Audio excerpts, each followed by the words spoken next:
Σας καλωσορίζω λοιπόν σε αυτή την εκδήλωση εκ μέρους του Twixt Lab, η οποία είναι μια εκδήλωση ενημέρωσης για αυτό το πρόγραμμα καλλιτεχνικής συνεργασίας που συμμετέχουμε, που έχει τίτλο BEAR, Art Infinity Radio. Αρχικά να πω ότι πολύ θα θέλαμε να έχουμε βρεθεί όλοι και όλες ζωντανά σε φυσικό χώρο, να το δούμε δηλαδή να έχει ένα χαρακτήρα κοινωνικού γεγονότος. Αλλά δυστυχώς προφανώς οι συνθήκες της πανδημίας δεν μας το επιτρέπουν αυτό. Μας οδηγούν να το κάνουμε διαδικτυακά. Ευχαριστώ πολύ που είσαστε εδώ, τόσο το κοινό, το οποίο πραγματικά ελπίζω να κεντρήσουμε το ενδιαφέρον σε μια κουβέντα αμέσως μετά ή και σε συνεργασίες ίσως στο άμεσο μέλλον, όσο φυσικά και τους αγαπητούς και αγαπητές ομιλητές και ομιλήτριες, τους οποίους και τις οποίες θα συστήσω αμέσως τώρα. Είναι η Ουρανία Αναστασιάδου, εικαστικός, επιμελήτρια, άνθρωπος κλειδί στην κοινότητα Κοφών και βεβαίως επικεφαλής της μονάδας προσβάσιμης εκπαίδευσης στην Ανωτάτη Σχολή Καλών Τεχνών. Τον Παναγιώτη Πανόπουλο, από το Πανεπιστήμιο Αιγαίου, ο οποίος είναι κοινωνικός ανθρωπολόγος με ειδίκευση στην ανθρωπολογία του ήχου, της φωνής, της κόφωσης και με μια πολύ ειδική σχέση με την τέχνη. Όπως και την Ντάνα Παπαχρήστου, από το Πανεπιστήμιο Θεσσαλίας, με ειδίκευση στην αισθητική θεωρία και με ιδιαίτερη εμπειρία σε ζητήματα μουσικής και καλλιτεχνικής εκπαίδευσης. Δεν είμαι σίγουρος αν μιλάω πολύ γρήγορα ή αν για την νοηματική εννοώ, για τη διερμηνία. Ωραία, σούπερ. Και βεβαίως είμαστε μαζί με την Ευγενία Βακαλοπούλου, η οποία είναι φίλη και συνεργάτηδα στο Twixt Lab και επιμελήτρια του διαδικτυακού μας ραδιοφώνου, καθώς και την Νατάσα Χατζή, η οποία είναι η κρυφή ηρωίδα των Zoom sessions του Twixt Lab. Και βεβαίως, ευχαριστώ πάρα πολύ τις διερμηνείς μας για σήμερα, την Ξένια Νικολακοπούλου και τη Ροζαλία Φουντά. Μπορεί να είναι χρήσιμο να συστηθούμε και ως Twixt Lab, αφού κάποιοι και κάποιες ενδεχομένως να μην μας γνωρίζετε. Οπότε αυτό είναι το πρώτο πράγμα που θα κάνω. Και σε συνέχεια θα μιλήσω πολύ εντάχει για το πρόγραμμα BEAR και λίγο περισσότερο για τη συμβολή μας εκεί. Αυτό θα συζητήσουμε και με τους προσκεκλημένους και προσκεκλημένες μας. Η συμβολή μας έχει τίτλο «Ακουστότητα» και αφορά στην προσβασιμότητα και τη συμπερίληψη κοφών και βαρύκων, κυρίως εφήβων, στην τέχνη του ήχου, τη μουσική και στο ραδιόφωνο. Αρχικά το Twixt Lab. Το Twixt Lab είναι ένας οργανισμός με βασικό πεδίο ασχολίας τη σύγχρονη τέχνη και τις κοινωνικές επιστήμες, κυρίως την ανθρωπολογία μάλιστα, ιδίως με έναν τρόπο που διαπλέκονται μεταξύ τους και αφορούν την καθημερινότητα. Σε νομικό επίπεδο είμαστε αστική μη κερδοσκοπική επιχείρηση που ιδρυθήκαμε το 2015 και από τότε ασχολούμαστε με την έρευνα, την καλλιτεχνική δημιουργία και την εκπαίδευση στα σημεία πάλι που συναντιούνται αυτοί οι τομείς με έναν τρόπο που θεωρούμε ότι βελτιώνουν τη ζωή των ανθρώπων. Όταν λέω ότι ασχολούμαστε κυρίως με την εκπαίδευση, ασχολούμαστε με την εκπαίδευση ενηλίκων, επομένως το πρόγραμμα που παρουσιάζουμε, που αρχικά αφορά εφήβους, είναι και για μας μια πρόκληση. Επίσης, πρόκληση είναι το γεγονός ότι είναι το πρώτο πρόγραμμα που καταφέρουμε να πάρουμε με κάποια χρηματοδότηση. Μέσα σε αυτό το πλαίσιο, λοιπόν, ασχολούμαστε συστηματικά και με τον ήχο, ήδη από το 2015. Με την ηχητική τέχνη, με τη θεωρία του ήχου, την επιστήμη του ήχου, με καλλιτεχνικές εφαρμογές, τεχνικές, έννοιες, μέσα από ομιλίες, εργαστήρια και προγράμματα εκπαιδευτικά, προγράμματα σπουδών.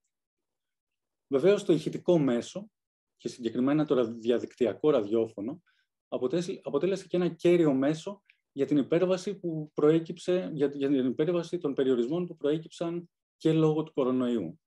Επομένως, ξεκινήσαμε μέσα στο σκληρό lockdown πρόπερση, αν δεν κάνω λάθος, ένα ραδιοφωνικό ραδιόφωνο, το οποίο επιμελήθηκε η Ευγενία Βακαλοπούλου, που είναι εδώ δίπλα μου, εντός εισαγωγικών, που θα μας πει και εκείνη 2 λόγια για το εγχείρημα.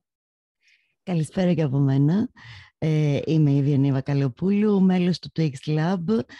Είμαι φυσικός και έτσι η σχέση μου με τον ήχο ξεκινά από την επιστήμη και προσπαθώ να συνδυάσω μαζί με όλα τα μέλη του Twix Lab την τέχνη, χρησιμοποιώντας εργαλεία και νέες τεχνολογίες που συμβάλλουν στην αναμετάδοση του ήχου.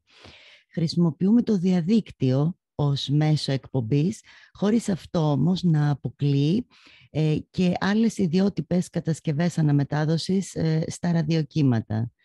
Η προσωπική μου εμπειρία ως παραγωγός εκπομπών αρκετά χρόνια, η αγάπη μου για το μέσο του ραδιοφώνου και οι συνεργασίες με τα μέλη του Twixt και άλλους καλλιτέχνες είχαν σαν αποτέλεσμα, όπως είπε και ο Γιώργος, μία σειρά εκπομπών με κυριότερο επίτευγμα αυτής πέρυσι το Φεβρουάριο. Ένας μήνας λοιπόν ραδιοφωνικές εκπομπές οι οποίες αρκετές κατάφεραν να σπάσουν τον παραδοσιακό εμπορικό τρόπο στισίματος μιας εκπομπής, φλερτάροντας με το μέσον του ραδιοφώνου ως τέχνη. Η πρόκληση να χρησιμοποιηθεί το ραδιόφωνο σε σχέση με το συγκεκριμένο πρόγραμμα είναι πολύ μεγάλη και εμείς εκδηλώνουμε μεγάλο ενδιαφέρον και φυσικά είμαστε ανοιχτοί σε προτάσεις και συνεργασίες. Ευχαριστώ. Ευχαριστούμε πολύ, Ευγενία. Μιλώντας για προτάσεις και συνεργασίες, βλέπω ότι παρέλειψα. Βλέπω βασικά την ώρα που μιλούσα. Ήρθαν μαζί μας και οι 2 συνεργάτες μας, οι 2 αρχικοί μας συνεργάτες καλλιτέχνες για το πρόγραμμα, η Τατιάνα Ρεμούνδου και ο Λάμπρος Πηγούνης. Νομίζω θα μας πούν και εκείνοι και εκείνες 2 λόγια αμέσως μετά. Αλλά θα κάνω ένα βήμα πίσω για να μιλήσω και λίγο για το πώς ξεκίνησε όλο αυτό το πρόγραμμα. Όταν λοιπόν ο φίλος, συνάδελφος και παλιός μου καθηγητής μάλιστα στην ανθρωπολογία του ήχου, ο Παναγιώτης Πανόπουλος που γνωρίσατε πριν λίγο, μας πρότεινε να συμμετάσχουμε σε μια πρόταση προς την Ευρωπαϊκή Ένωση για τα προγράμματα πολιτιστικής συνεργασίας Δημιουργικής Ευρώπης, Creative Europe δηλαδή, μαζί με άλλους αξιοσημείους οργανισμούς, θεωρητικούς, καλλιτέχνες κτλ. Από την Ευρώπη και τελικά και από τα Δυτικά Βαλκάνια. Δεχτήκαμε με μεγάλο ενθουσιασμό και τα καταφέραμε. Συνδιαμορφώσαμε δηλαδή υπό το συντονισμό του RTV Σλοβένια, τη δημόσια ραδιοτηλεόραση της Σλοβενίας δηλαδή, το πρόγραμμα που όπως σας είπα ονομάζεται BER Art Infinity Radio και έχει υπότιτλο Music for Babies, Toddlers and Vulnerable Groups, δηλαδή μουσική για βρέφη, νήπια και ευάλωτες κοινωνικές ομάδες. Αν μου επιτρέπετε, εδώ θα κάνω μια παρένθεση. Αποπειραθήκαμε να μεταφράσουμε, να μεταφράσουμε στη νοηματική το BER. Καταλήξαμε ότι ένας αρκετά επιτυχημένος τίτλος θα ήταν BE-AIR. Δεν ξέρω να το κάνω καλά. Β και αέρας, δηλαδή. Έτσι.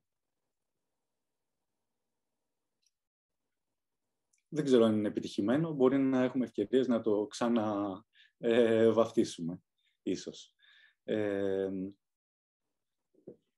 Και βεβαίως η πρότασή μας στην Ευρωπαϊκή Ένωση έγινε δεκτή και καταφέραμε να μπούμε σε αυτά τα προγράμματα συγχρηματοδότησης Creative Europe για 3 χρόνια, από το 2021 δηλαδή έως το 2023. Η δική μας συμβολή, ως Twix Lab δηλαδή πια, όπως είπαμε έχει τίτλο Audibility, που σημαίνει ακουστότητα, η ιδιότητα δηλαδή ενός ανθρώπου ή ενός αντικειμένου να ακούγεται. Και για τον πρώτο χρόνο αυτού του προγράμματος ακουστότητα, ετηθήκαμε και καταφέραμε να έχουμε και την οικονομική υποστήριξη του Υπουργείου Πολιτισμού και Αθλητισμού μέχρι το 2021, μέχρι τώρα, το τέλος του χρόνου. Τώρα για να μιλήσω πολύ εντάχει για το BER, έχει σαν κοινή συνισταμένη το ραδιόφωνο. αντιμετωπίζει το ραδιόφωνο ως ένα μέσο επικοινωνίας, ένα θερμό μέσο, όπως συχνά λέγεται, που έχει τη δυνατότητα να συγκροτήσει γύρω του κοινά ή κοινότητες ακροατών, να πληροφορήσει και να ψυχαγωγήσει, να κρατήσει συντροφιά και να μεταφέρει τη φωνή, ήχους, μουσική, υπερβαίνοντας βεβαίως φυσικές αποστάσεις. Και βέβαια το ραδιόφωνο ως μέσο καλλιτεχνικής δημιουργίας, μέσα από την ίδια αυτή καλλιτεχνική δημιουργία μπορεί να μεταποιείται το τι μπορεί να σημαίνει το ίδιο το ραδιόφωνο και τι μπορεί να παίζεται σε αυτό. Τώρα, οι διεθνείς μας συνεργάτες καταπιάνονται με διάφορα θέματα που μπορεί να ξεκινούν από την αρχιτεκτονική και τον ήχο, ως και τη δημοσιογραφία, ας πούμε. Ενώ τα παράλληλα προγράμματά τους που συναντιούνται στον PR έχουν, νομίζω, σαν κοινό χαρακτηριστικό τον κοινωνικό χαρακτήρα του ραδιοφώνου και έχουν να κάνουν με την ευαλωτότητα. Επομένως, μιλάμε για συνεργάτες μας, τους οποίους ίσως να βάλω εδώ τα λογότυπα. Αυτό είναι... Όχι, δεν θα κάνω αυτό. Μισό λεπτάκι, δώστε μου.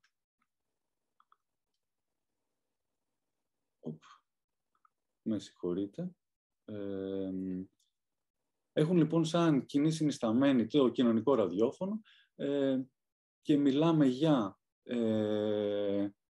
μουσική για βρέφη, ραδιόφωνο για βρέφη και για νήπια, ραδιόφωνο για νοσοκομεία, νοσοκομιακό ραδιόφωνο, ιδίως για νοσοκομεία παιδιών, για παιδών. Κάποια προγράμματα συμπερίληψης και ραδιοφωνικά προγράμματα σε συνεργασία με οίκους ευγυρίας, μια θεματοποίηση του ήχου του τραύματος, ας πούμε, στις συνεργάτες μας από τη Βοσνία Ερζεγοβίνη, από τους βομβαρδισμούς, ας πούμε, του Σαράγεβο και ούτω καθεξής. Και βεβαίως, με συγχωρείτε, έχω μπλέξει λίγο εδώ. Ωραία. Ναι, και γενικώς έτσι μια πιο κοινωνική και μια λογική απεύθυνσης και θεματοποίησης κοινωνικών ομάδων ή κοινωνικών γεγονότων που είναι τραυματικά. Όχι τραυματικά απαραίτητα, ας πούμε, παρεμβατικά. Έχουν και ένα χαρακτήρα παρέμβασης, κοινωνικής παρέμβασης. Λίγο πολύ σε αυτό το πλαίσιο και με αυτούς τους partners αναπτύξαμε και το δικό μας σχέδιο δράσης, ξεκινώντας από την απόπειρα να άρουμε ένα κεντρικό στερεότυπο. Ότι τα κοφά άτομα δεν έχουν πρόσβαση στον ήχο. Και η σκέψη μας κινείται από τις εξής υποθέσεις. Ότι αφενός κοφοί και βαρύκοοι έχουν πρόσβαση στον ήχο, αλλά με διαφορετικό τρόπο από την πλειοψηφία των ακουόντων. Ότι η τεχνολογία μας προσφέρει μια μεγάλη ποικιλία εργαλείων υπέρβασης των όποιων αισθητηριακών εμποδίων και μάλιστα ότι οι νεότερες γενιές έχουν πολύ πιο εύκολη πρόσβαση στις σχετικές τεχνολογίες.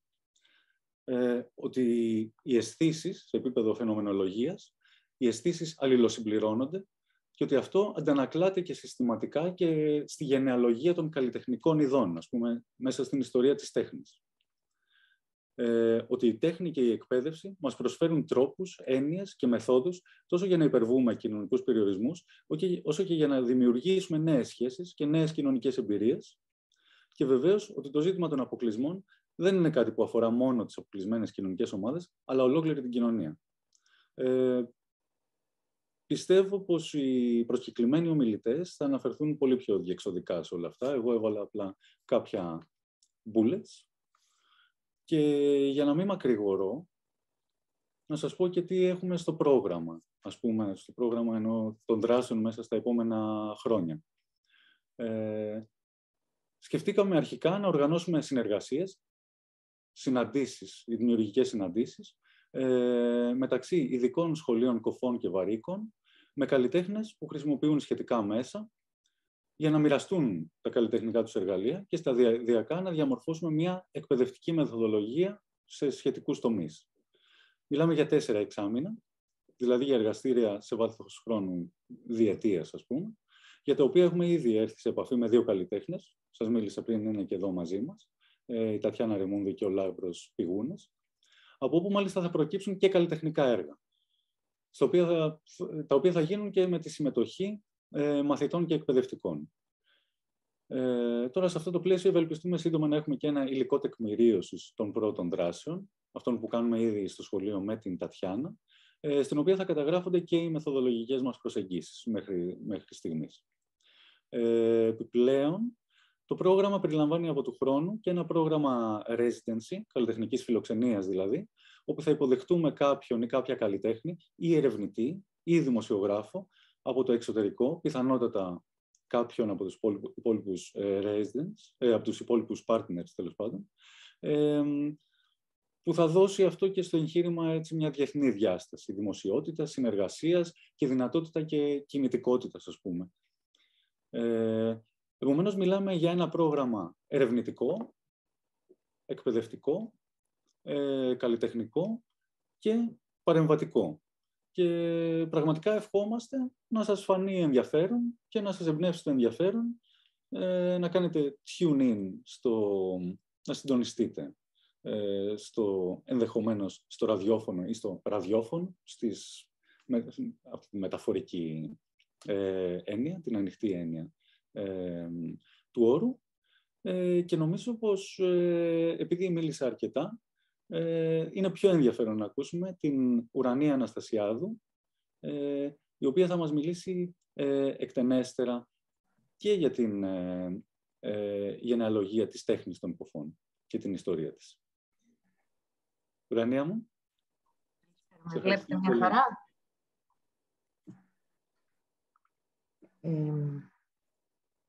Θα μιλήσω λίγο σαν υδραλιοβόλο, το λέω αυτό για την Ξένια, τη διερμηνέα μας, επειδή θέλω να δείξω αρκετά έργα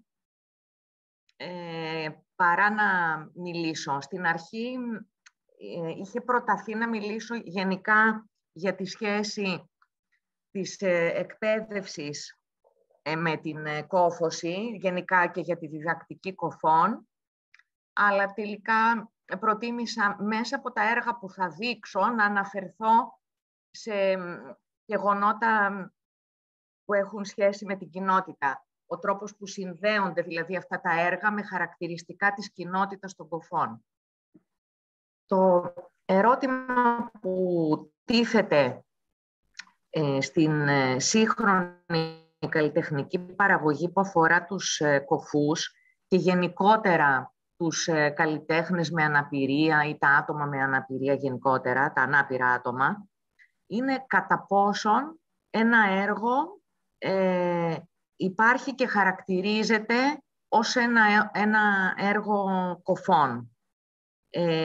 Διήστανται λίγο οι απόψεις και ο τρόπος που γίνονται οι επιμέλειες των εκθέσεων, γιατί πολύ συχνά γίνονται εκθέσεις οι οποίες δεν έχουν καμία επιμελητική συνέπεια, γίνονται και τσουβαλιάζουν, θα έλεγα, τα ανάπηρα άτομα χωρίς να φαίνεται καθόλου μέσα σε αυτό καθ' αυτό το έργο ότι προέρχεται από έναν άνθρωπο με αναπηρία, και τώρα θα πω περισσότερο φυσικά για τους κοφούς.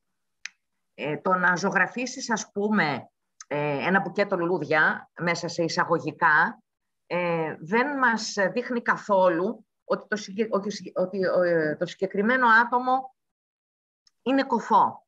Αν το έργο αυτό που έχει παραχθεί αποτυπώνει την κόφωση, εκεί είναι που μπορούμε να μιλήσουμε για μια τέχνη κοφών.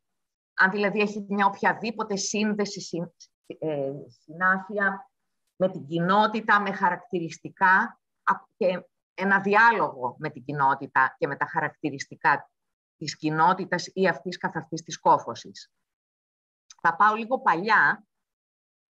Το 89 υπάρχει ένα πανεπιστήμιο στην Αμερική, το Gallaudet University, στην Ουάσιγκτον, εκεί για πρώτη φορά τέθηκε αυτό το θέμα. Ήρθανε χιλιάδες άνθρωποι από όλο τον πλανήτη και τέθηκε για πρώτη φορά κατά πόσον υπάρχει μία τέχνη που εκφράζει την κόφωση. Να πω δύο λόγια για αυτό το πανεπιστήμιο που είναι αρκετά σημαντικό για τις κοινότητες παγκοσμίως. Είναι ότι είναι ένα πανεπιστήμιο στο οποίο προσέρχονται κοφοί φοιτητές από όλο τον πλανήτη και οι ίδιοι οι διδάσκοντες είναι και αυτοί οι κοφοί. Εκεί λοιπόν, σε αυτό το πρώτο φεστιβάλ που ονομάστηκε Deaf Way, αναρτήθηκε και ένα μανιφέστο στο οποίο για πρώτη φορά ήρθαν στο προσκήνιο οι εμπειρίες που βιώνουν οι κοφοί καλλιτέχνες και πώς αυτές αποδίδονται εικαστικά. Εδώ πρέπει να πω ότι καθόλου δεν στέκεται αυτό το μανιφέστο στα εικαστικά και πλαστικά στοιχεία των έργων.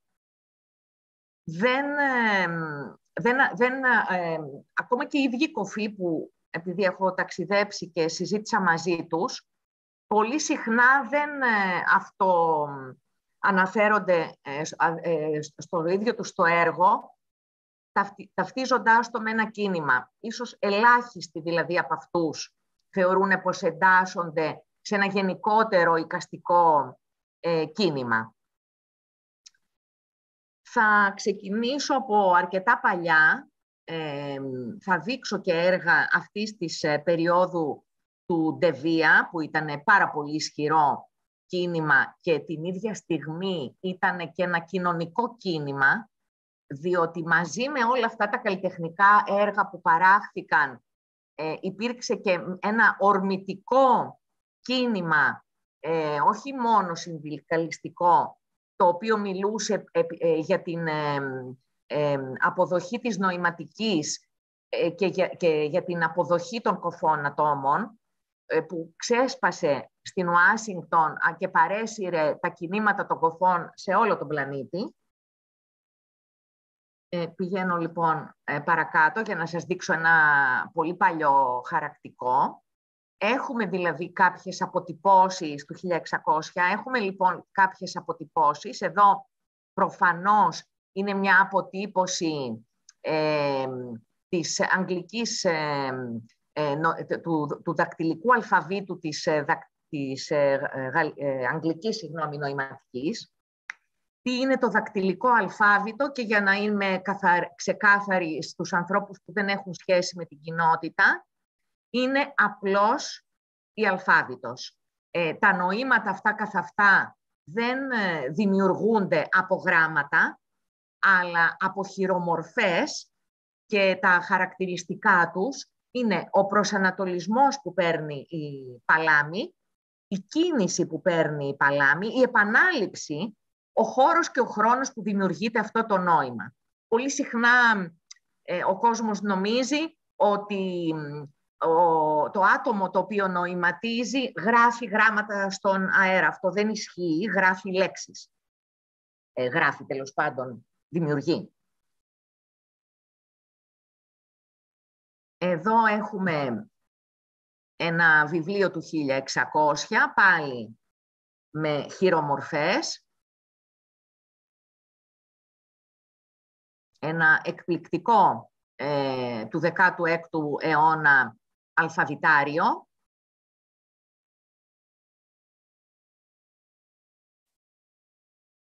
Και αυτό είναι ένα δάνειο, παρόλο που είναι ένα πάρα πολύ παλιό χαρακτικό, είναι ένα δάνειο που χρησιμοποίησαν και ακούοντες καλλιτέχνες και κοφοί, γιατί η έννοια της σκιάς και η αποτύπωση των χειρομορφών στον τοίχο πολύ συχνά έχει ένα πολύ μεγάλο ενδιαφέρον για τους εικαστικούς που δουλεύουν σε αυτά τα ζητήματα.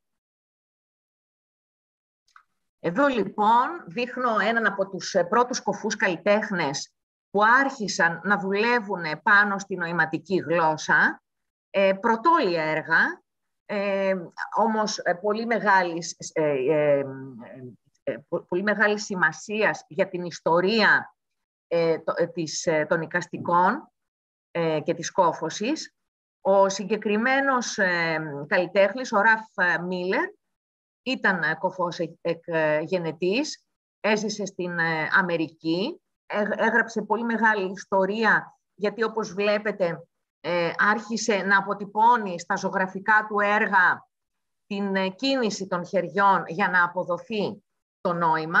Σας δείχνω ένα δεύτερο έργο, το οποίο δίνει έμφαση στο γεγονός ότι ο τρόπος με τον οποίο λειτουργεί η αντίληψη στον κοφό είναι η όραση. Δηλαδή, αυτό το είδαμε πάρα πολύ καλά και στο βιβλίο του Oliver Sacks, ο οποίος αναφέρθηκε πάνω στην αντίληψη των κοφών, όπου τη θέση του ματιού, στη θέση του ματιού είναι το αυτί, το κύριο αντιληπτικό όργανο.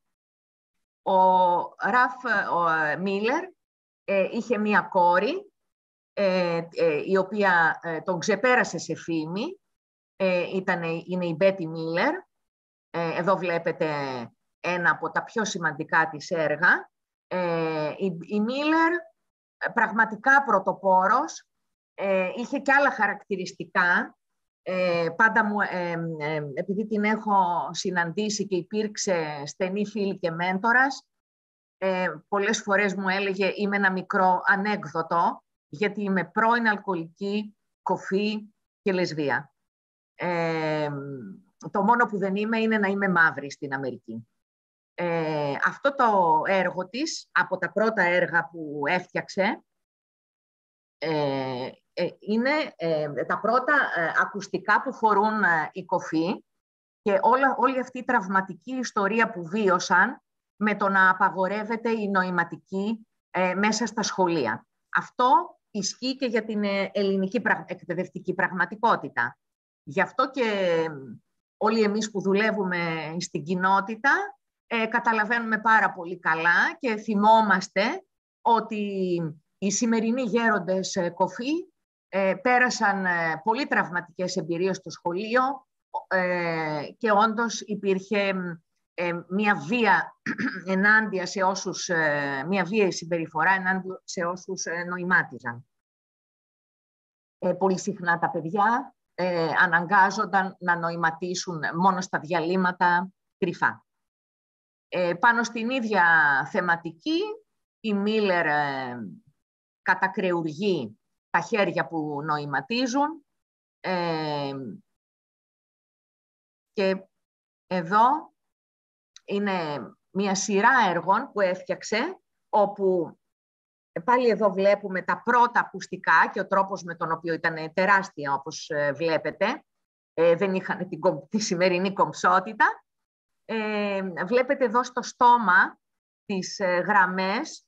Έκανε μια πολύ μεγάλη σειρά, όπου παρομοίαζε τους κοφούς με Muppets, γιατί υποχρεώνονταν να μάθουν να ομιλούν. Και θα το δείτε. Αυτή είναι η Μπέτι Μίλερ. Έχει πεθάνει πρόσφατα. Τα πρώτα της λοιπόν έργα αφορούσαν την εκπαίδευση, την ίδια τη γλώσσα, τα δικαιώματα των κοφών. Εδώ είναι ένα επίσης πολύ παλιό της έργο, στο οποίο κεντρικό πρόσωπο είναι η ίδια και γύρω της ακτιβιστές κοφοί και ακτιβίστριες κοφές που συνασπίστηκαν στην Ουάσιγκτον για να διεκδικήσουν όλα αυτά για τα οποία μιλώ και τους δείχνει με τις μάσκες των Muppets, όπως σας είπα πριν τους. Αριστερά είναι ένα έργο όπου τα αυτιά κροταλίζουν και έχει να κάνει με το πόσο πιέστηκαν εκείνο το διάστημα οι κοφοί. Μάλλον δεν είναι και πάρα πολύ σωστό να μιλάω στον αόριστο, γιατί αυτά συμβαίνουν ακόμη. Δηλαδή δεν είναι απόλυτα ελεύθερη επιλογή σήμερα ο δρόμος της νοηματικής. Υπάρχουν πάρα πολύ μεγάλες πιέσεις προς τις οικογένειες. Δεν έχω τίποτα να προσάψω στην προφορική εκπαιδευτική μέθοδο ή στη δίγλωση εκπαιδευτική προσέγγιση. Απλώς υπάρχουν πολύ μεγάλα και συμφέροντα και κινήματα τα οποία εναντιώνονται απόλυτα στη νοηματική. Δεξιά βλέπετε επίσης ένα έργο που είναι μικρούλα εγκατάσταση με τα πρώτα ακουστικά. Εδώ ένα πιο χαριτωμένο, θα έλεγα, έργο, το οποίο για πρώτη φορά, μην ξεχνάτε ότι όταν έγιναν αυτά τα έργα, πολύ παλιά, δηλαδή το 60 και το 70, δεν υπήρχε αυτή η ενότητα ανάμεσα στις κατευθύνσεις των τεχνών, ούτε οι καλλιτέχνες αυτοί είχαν τόσο πολύ μεγάλη εμπειρία πάνω στο να δείξουν αυτές τις δουλειές ή να τις παράξουν με άλλο μέσο. Είναι λοιπόν μια απόπειρα να αποδοθεί η κίνηση που υπάρχει στη γλώσσα ζωγραφικά. Εντάξει, όλοι καταλαβαίνουμε ότι αφορά το λουλούδι.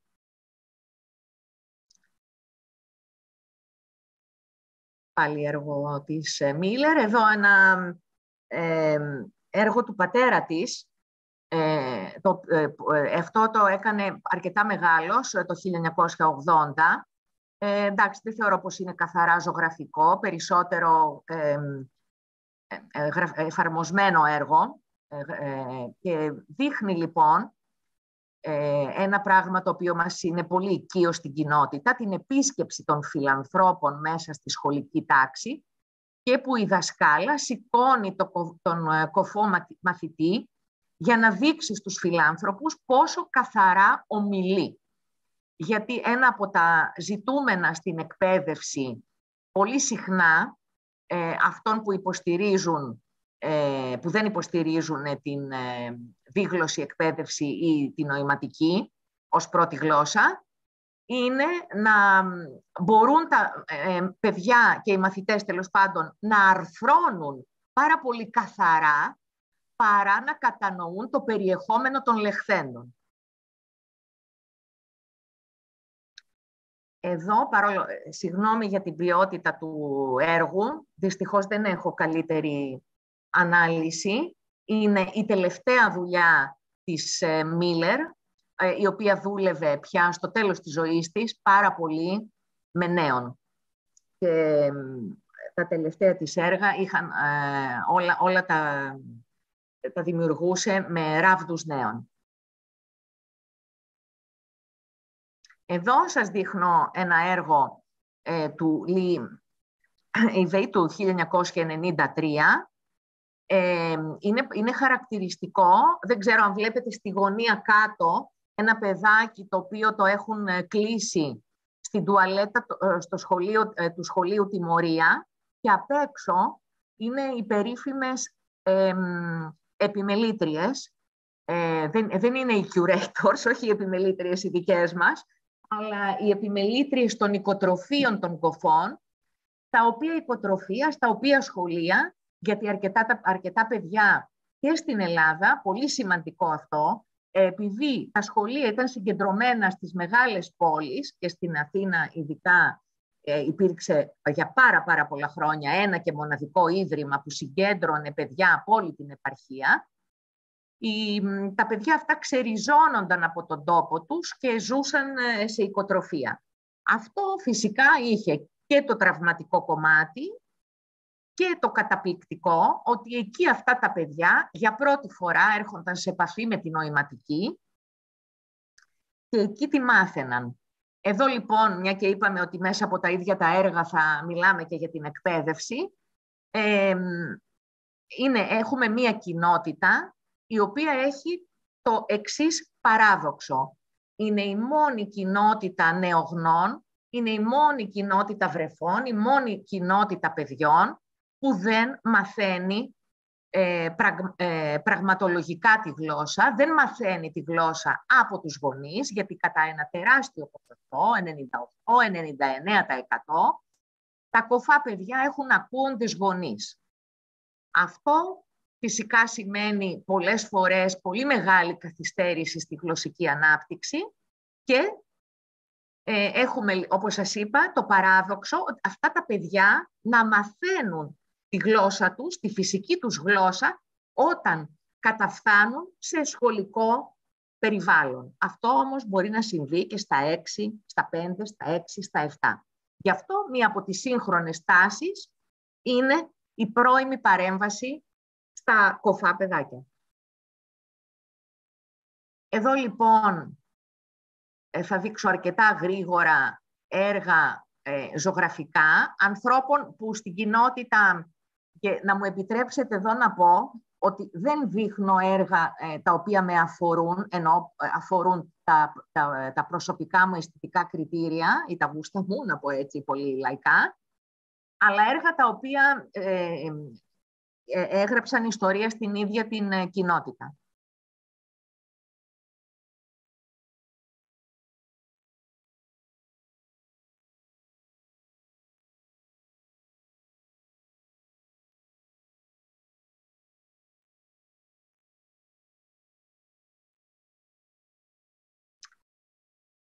Η Ann Silver είναι από τις κοφές εικαστικούς, η οποία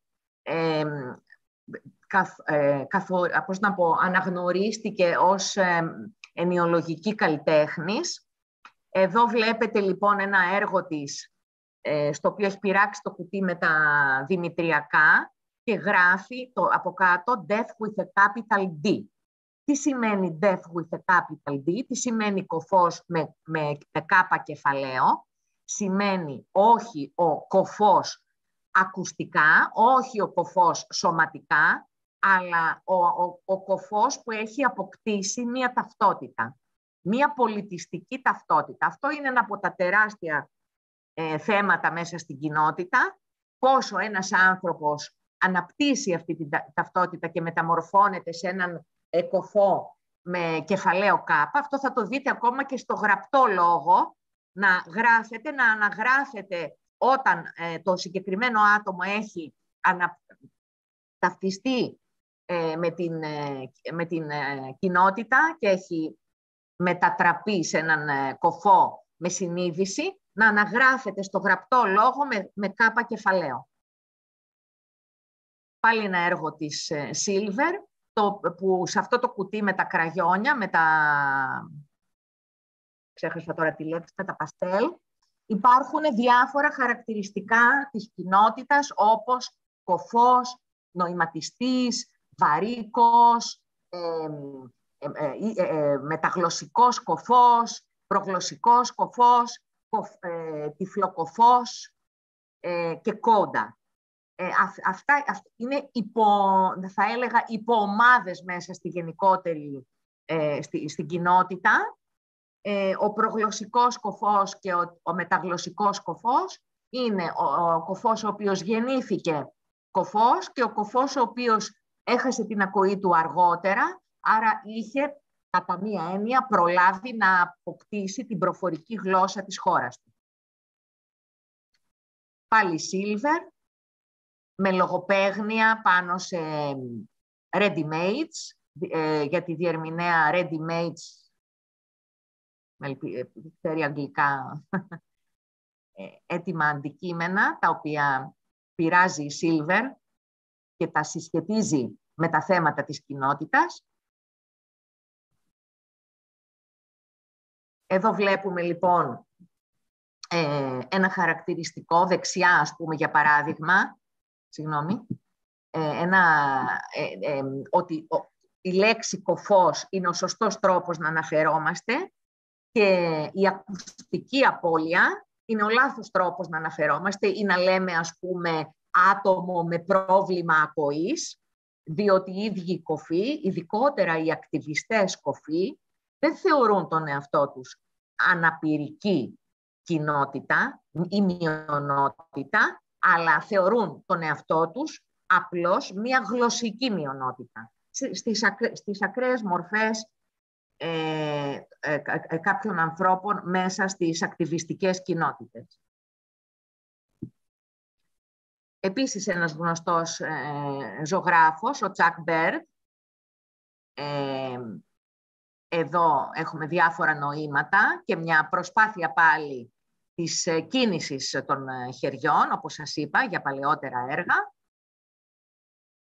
Άλλη απόδοση των χεριών. Και εδώ, παρέ.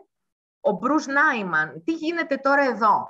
Υπάρχουν αρκετοί καλλιτέχνες που εμπνεύστηκαν από τις χειρομορφές της νοηματικής και έκαναν έργα χωρίς μια απόλυτη σύνδεση. Εδώ πολύ συχνά βλέπουμε τις κοινότητες των κωφών να αγαπούν και να δανείζονται αυτά τα έργα και να τους δίνουν ερμηνείες που ίσως δεν ήταν στις προθέσεις των καλλιτεχνών, αλλά και από την άλλη εδώ ένα πολύ γνωστό, νομίζω είναι και βραβευμένο στην Biennale το συγκεκριμένο έργο.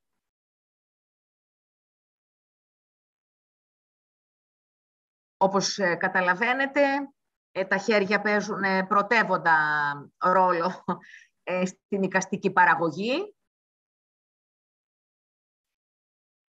Εδώ αυτό το έργο υπάρχει στον κήπο που έφτιαξε η Νίκη Ντε Σανφάλ στην Ιταλία. Biennale του 20.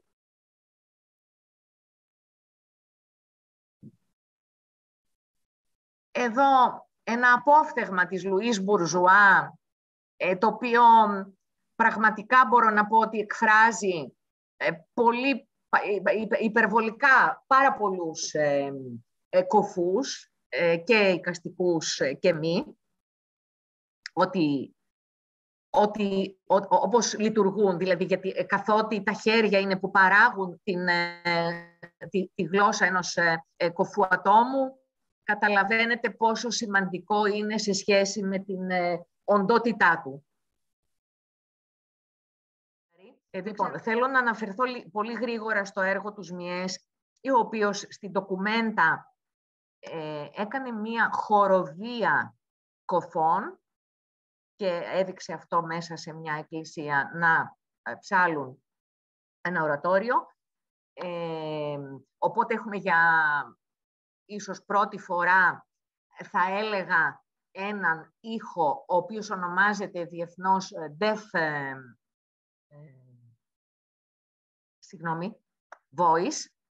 Voice, θα το δούμε και αργότερα στο έργο της Τατιάνας, δηλαδή τον ιδιοσυγκρασιακό τρόπο με τον οποίο ομιλούν οι κωφοί, επειδή δεν ακούν τη φωνή τους.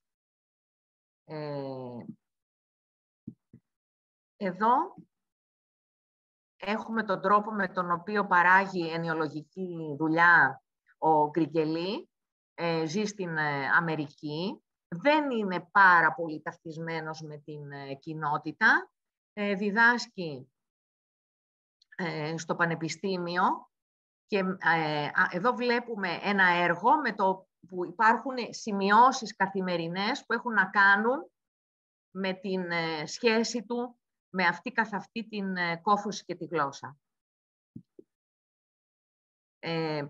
Ελπίζω η Τατιάνα να μιλήσει για το έργο. Δεν θα πλατιάσω. Θα αφήσω τον κύριο Πανόπουλο να αναλύσει το έργο. Δεν ξέρω αν είχε σκοπό να το δείξει το έργο αυτό καθ' αυτό ή να μιλήσει μόνο γι' αυτό. Και αν τον προλαβαίνω. Αισθάνομαι.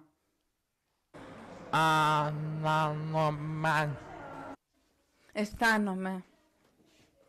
Αισθάνομαι. Αισθάνομαι. Αισθάνομαι. Αισθάνομαι. Αισθάνομαι. Αισθάνομαι. Αισθάνομαι. Αισθάνομαι.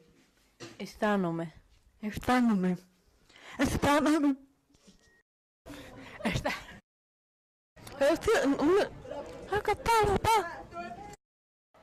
Αισθάνομαι. Αισθάνομαι. Οπότε η Τατιάνα έκανε ένα έργο στο οποίο κάλεσε ανθρώπους από διαφορετικές χώρες να αποδώσουν τη λέξη αισθάνομαι και την βιντεοσκόπησε τα στόματά τους για να δείξει τον τρόπο με τον οποίο η ίδια αντιλαμβάνεται τον κόσμο. Τον τρόπο με τον οποίο επικοινωνεί, για εκείνη είναι πάρα πολύ σημαντική χιλή ανάγνωση.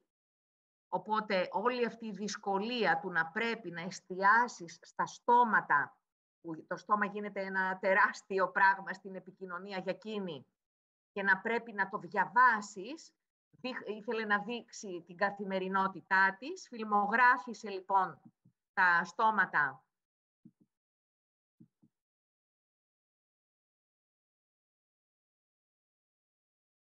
για να δείξει τον αντιληπτικό της, την αντιληπτική της καθημερινότητα. Οπότε βλέπουμε τα διάφορα στόματα να λένε τη λέξη αισθάνομαι, το κάθε στόμα στη γλώσσα του. Εδώ θα ήθελα να δείξω ότι η Τατιάνα, κάνοντας αυτή την βιντεοεγκατάσταση που είχε και το ηχητικό κομμάτι που ακούσατε στην αρχή, κατασκεύασε μαζί με την συμφοιτήτριά της, τη Μαρία την Κατεβάτη, μια ολόκληρη πατέντα. Θεωρώ πολύ ιστορικές αυτές τις φωτογραφίες που προσπάθησαν να βιντεοσκοπήσουν τον τρόπο με τον οποίο κινούνται τα μάτια και το στόμα. Πολύ σημαντικά στοιχεία στη γλώσσα, γιατί είναι αυτά που αποτελούν και εκφράζουν τα σημεία στίξης και πολλά άλλα γραμματικά χαρακτηριστικά της γλώσσας. Τα γραμματικά χαρακτηριστικά της γλώσσας, τα γραμματικά στοιχεία της γλώσσας αποδίδονται στη νοηματική κατά την πλειονότητά τους με τα μάτια, τα χείλη και με διάφορους, θα έλεγα, κινήσεις του προσώπου. Βλέπουμε εδώ την πατέντα.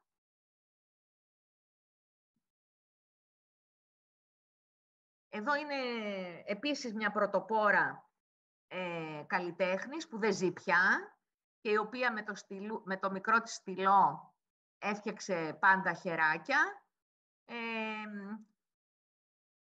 Είναι μια σημαντική στην κοινότητα γυναίκα, γιατί υπήρξε η καθηγήτρια καλλιτεχνικών πάρα πολλών κοφών παιδιών που σήμερα είναι ενήλικες. Εδώ ένα δάνειο από έναν ακούοντα καλλιτέχνη. Πολύ γρήγορα σας δείχνω μερικά έργα του Μανώλη Αντωνάκη, ο οποίος έφτιαξε φιγούρες που το μόνο τους χαρακτηριστικό που μένει σε ολόκληρο το σώμα είναι τα μάτια, δίνοντας μία έμφαση στην οπτική δεξιότητα. Απουσιάζει το στόμα, απουσιάζουν τα αυτιά, αρκετές φορές απουσιάζουν ακόμα και τα μέλη. Δεν θέλω τώρα να μπω σε ψυχαναλυτικές ερμηνείες, απολαύστε τα έργα.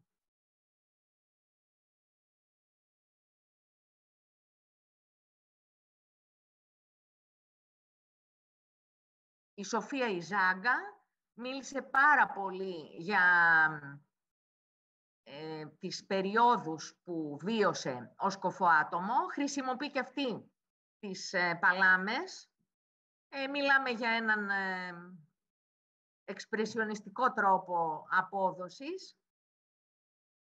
Ελληνίδα, ζει εδώ. Αυτιά, μάτια, χέρια βλέπουμε πολύ συχνά να είναι πολύ σημαντικά στοιχεία. Η Μαρία η Κατεβάτη, η οποία αποφάσισε πάλι να αφαιρέσει μέλη αλλά και να κλείσει την οδό, την οπτική οδό.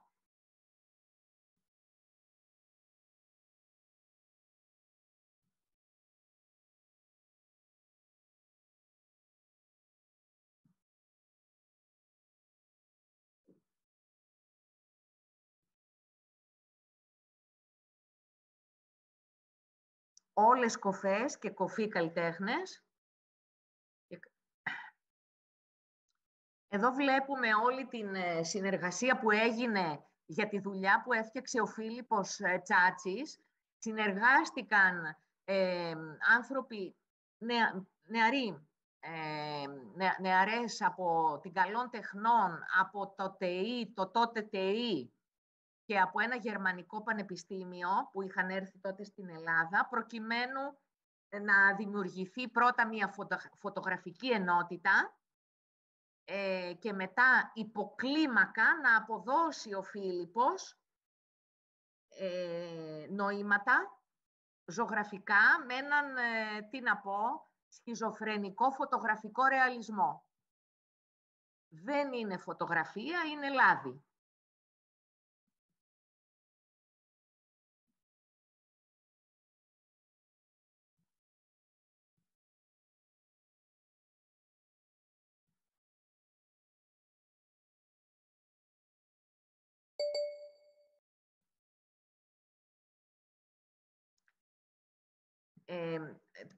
Δεν θέλω να ευλογήσω τα γένια μου, αλλά αποφάσισα να δείξω και ένα δικό μου έργο του παρελθόντος, το οποίο ονομάζεται Matter και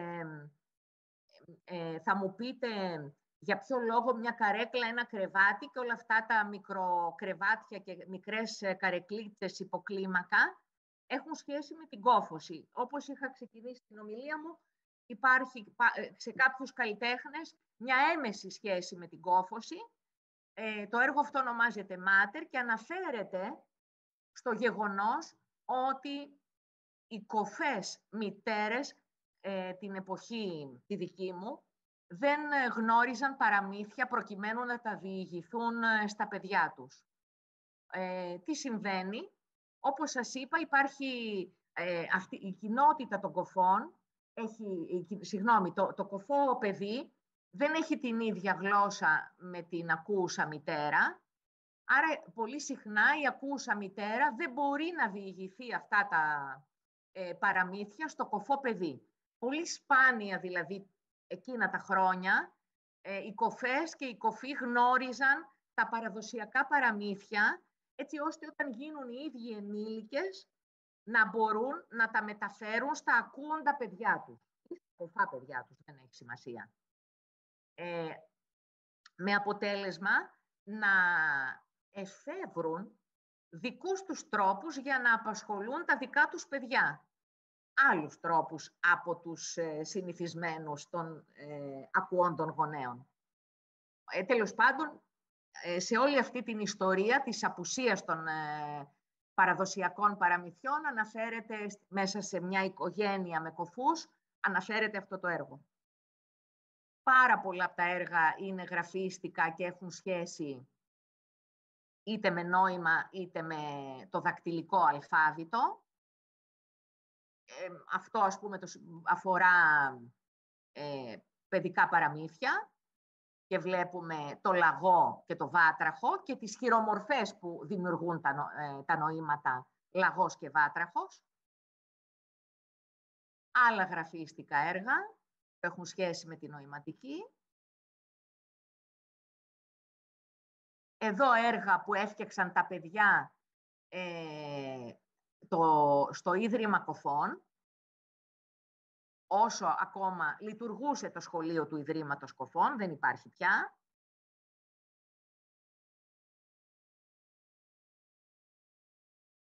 Και θα αναφερθώ πάρα πολύ γρήγορα εγώ, γιατί θα αφήσω χώρο στον Πάνο τον Πανόπουλο να σας τα πει με λεπτομέρειες. Λοιπόν, κάνω πάλι ένα copy για το Vimeo, για να το δείτε με την ησυχία σας. Γιατί... Συγγνώμη.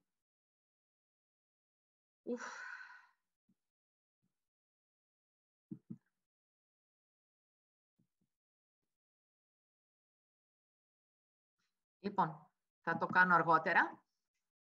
Θέλω να αναφερθώ σε ένα πρόγραμμα που έγινε σε συνεργασία από 3 φορείς, από τη Μονάδα, τη Στέγη και την Αμερικανική Πρεσβεία, όπου καλέστηκε η Κριστίν Σαν Κιμ, η οποία είναι sound artist, και πέρασε μαζί μας 15 μέρες, εκ των οποίων, κατά τις οποίες δουλέψαμε όλοι μαζί,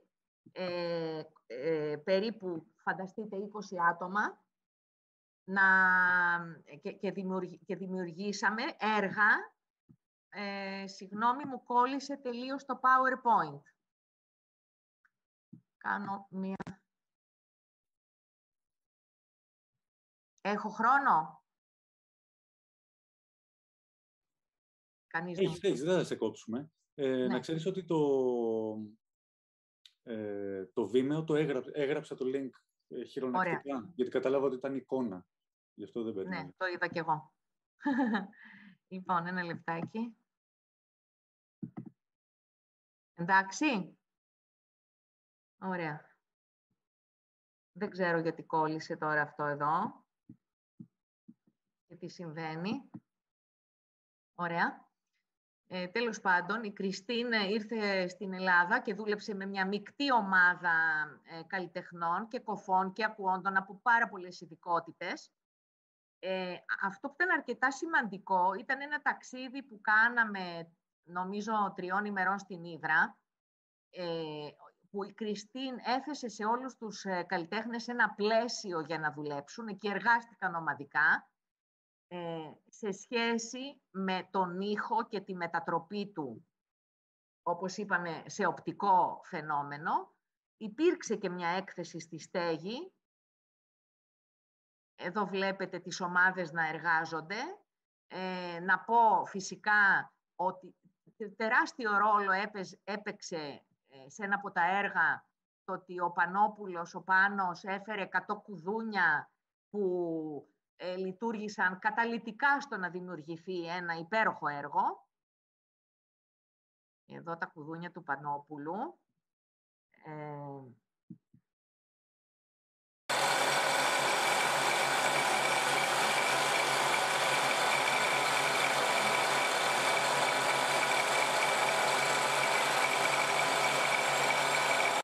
Νομίζω θα σας μιλήσει αναλυτικά.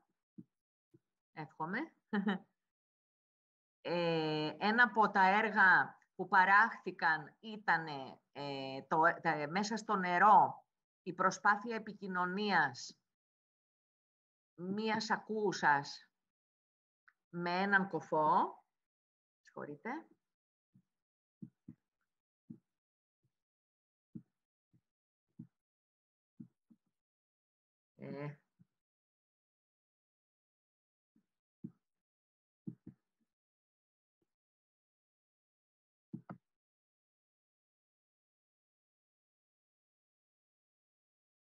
Τα 2 έργα βρισκόταν σε αντιπαράθεση. Ήταν μια ομαδική δουλειά. Όλες οι ομάδες ήταν μεικτές. Θα πω ότι όλοι μίλησαν για μια σημαντική εμπειρία, γιατί μπόρεσαν να γνωριστούν συμβιώνοντας όλες αυτές τις ώρες και να κατανοήσουν οι μεν τους δε.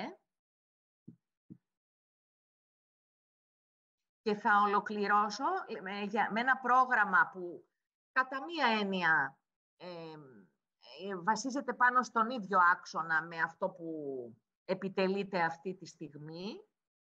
Δουλέψαμε 1 χρόνο με 5 διαφορετικές ομάδες από 5 διαφορετικά κράτη. Οι 5 διαφορετικές ομάδες κοφών παιδιών φυσικά μιλούσαν μία διαφορετική νοηματική. Η πρώτη χώρα συνάντησης, που ήταν η Ελλάδα, και η πρώτη μέρα αποφασίσαμε να καλέσουμε τα παιδιά.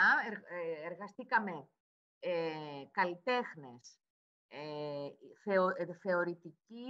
φοιτητές του τμήματος θεωρίας και φοιτητές και απόφοιτοι του τμήματος εικαστικών της καλών τεχνών, συν ηθοποιοί, συν κοφοί εμψυχωτές, εργαστήκαμε προκειμένου να υποδεχτούμε αυτές τις ομάδες, να τους βάλουμε σε ένα άλλο πλαίσιο, όχι τόσο τουριστικό όταν θα έφταναν στην Ελλάδα και όχι τόσο, πώς να πω, στερεοτυπικό, όπως το να τους βάζαμε να ζωγραφίσουν κτλ.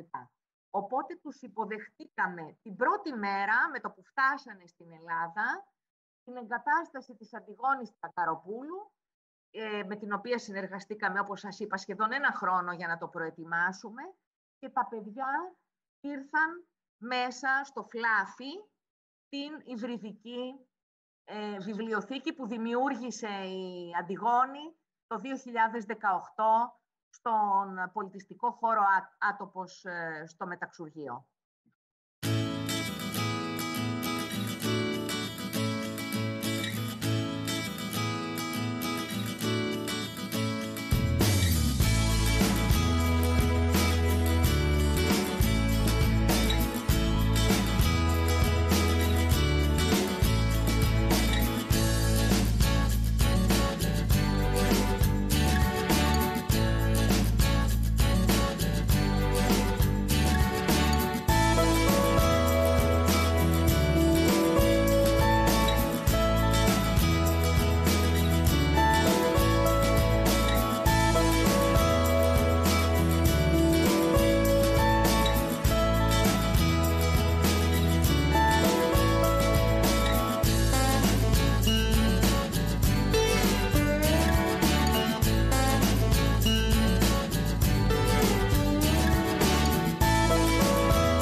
Σε ευχαριστούμε πάρα πολύ. Νομίζω είναι ένα πολύ πυκνό σχεδίασμα μιας γενεαλογίας της κοφής τέχνης, αν μπορούμε να πούμε έτσι, μέχρι σήμερα και μέχρι εδώ, μέχρι την Ελλάδα, ας πούμε.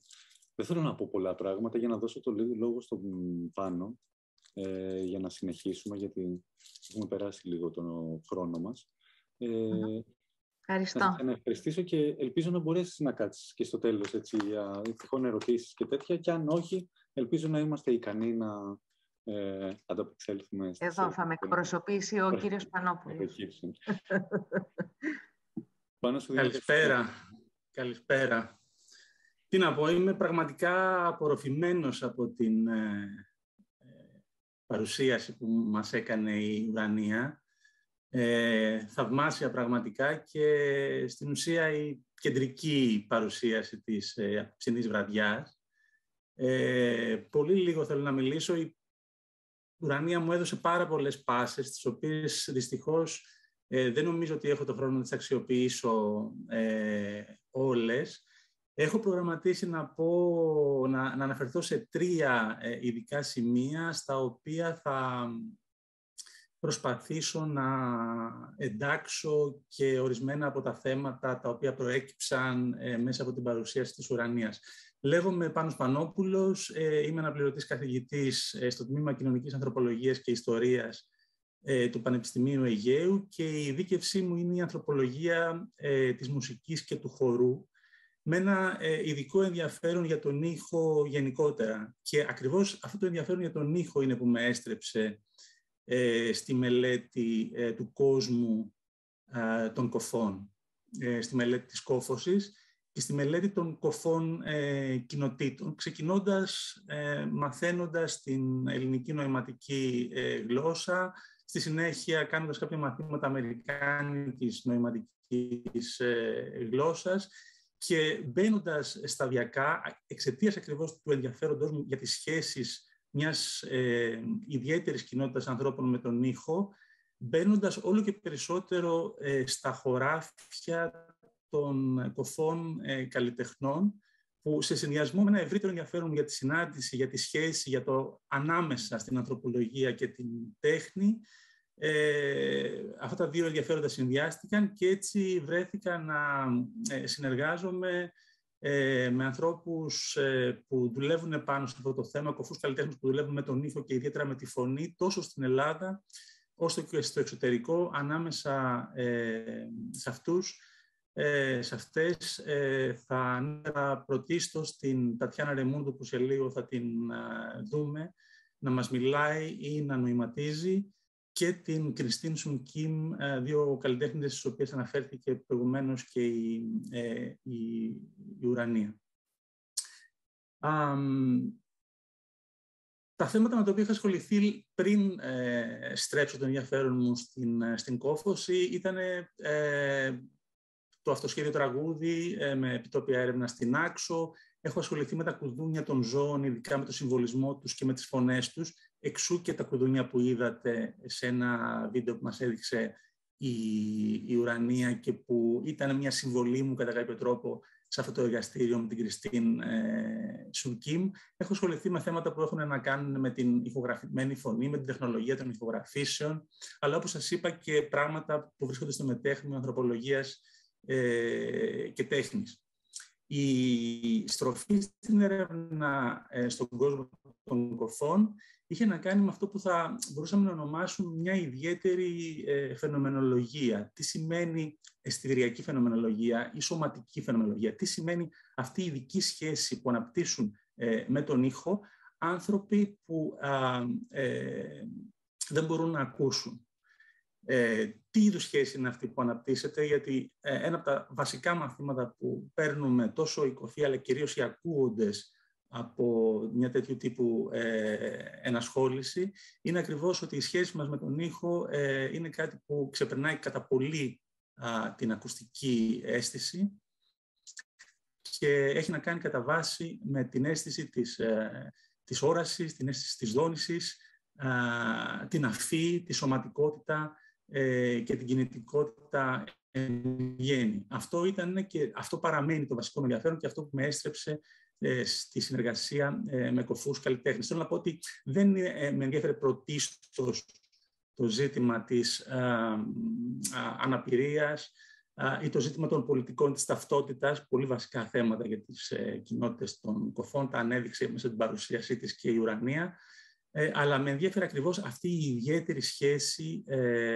μιας κοινότητας που δεν ακούει με τον ήχο ως ενσώματη και πολυαισθητηριακή εμπειρία.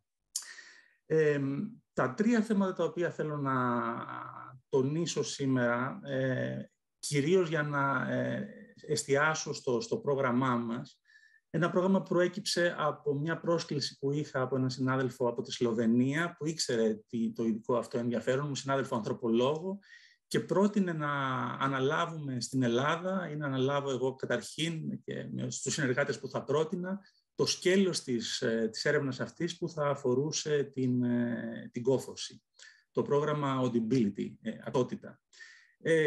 Με πολύ μεγάλη χαρά δέχτηκα, διότι ακριβώς ήταν ένας τρόπος, ένα ενδιαφέρον μου επιστημονικό να περάσει και σε ένα εκπαιδευτικό εφαρμοσμένο πλαίσιο. Και ευτυχώς είχα και έχω τη χαρά να έχω τόσο σημαντικούς συνομιλητές, συνεργάτες σε αυτή την πορεία, και η Ουρανία Αναστασιάδου, ο Γιώργος Σαματάς, η Ντάνα Παπαχρήστου. Δεν θέλω να πω περισσότερα ονόματα για να μην ξεχάσω κάποιον. Και φυσικά οι καλλιτέχνες που αμέσως ενδιαφέρθηκαν να συμμετάσχουν, η Τατιάνα Ρεμούντου και ο Λάμπρος Οπηγούνης και άλλοι και άλλες. Μου δίνουν την πολύ μεγάλη ικανοποίηση ότι ένας προβληματισμός που κατά τη γνώμη μου είναι πάρα πολύ ενδιαφέρον και επιστημονικά και πολιτικά βρίσκει πεδίο εφαρμογής στον χώρο της εκπαίδευσης.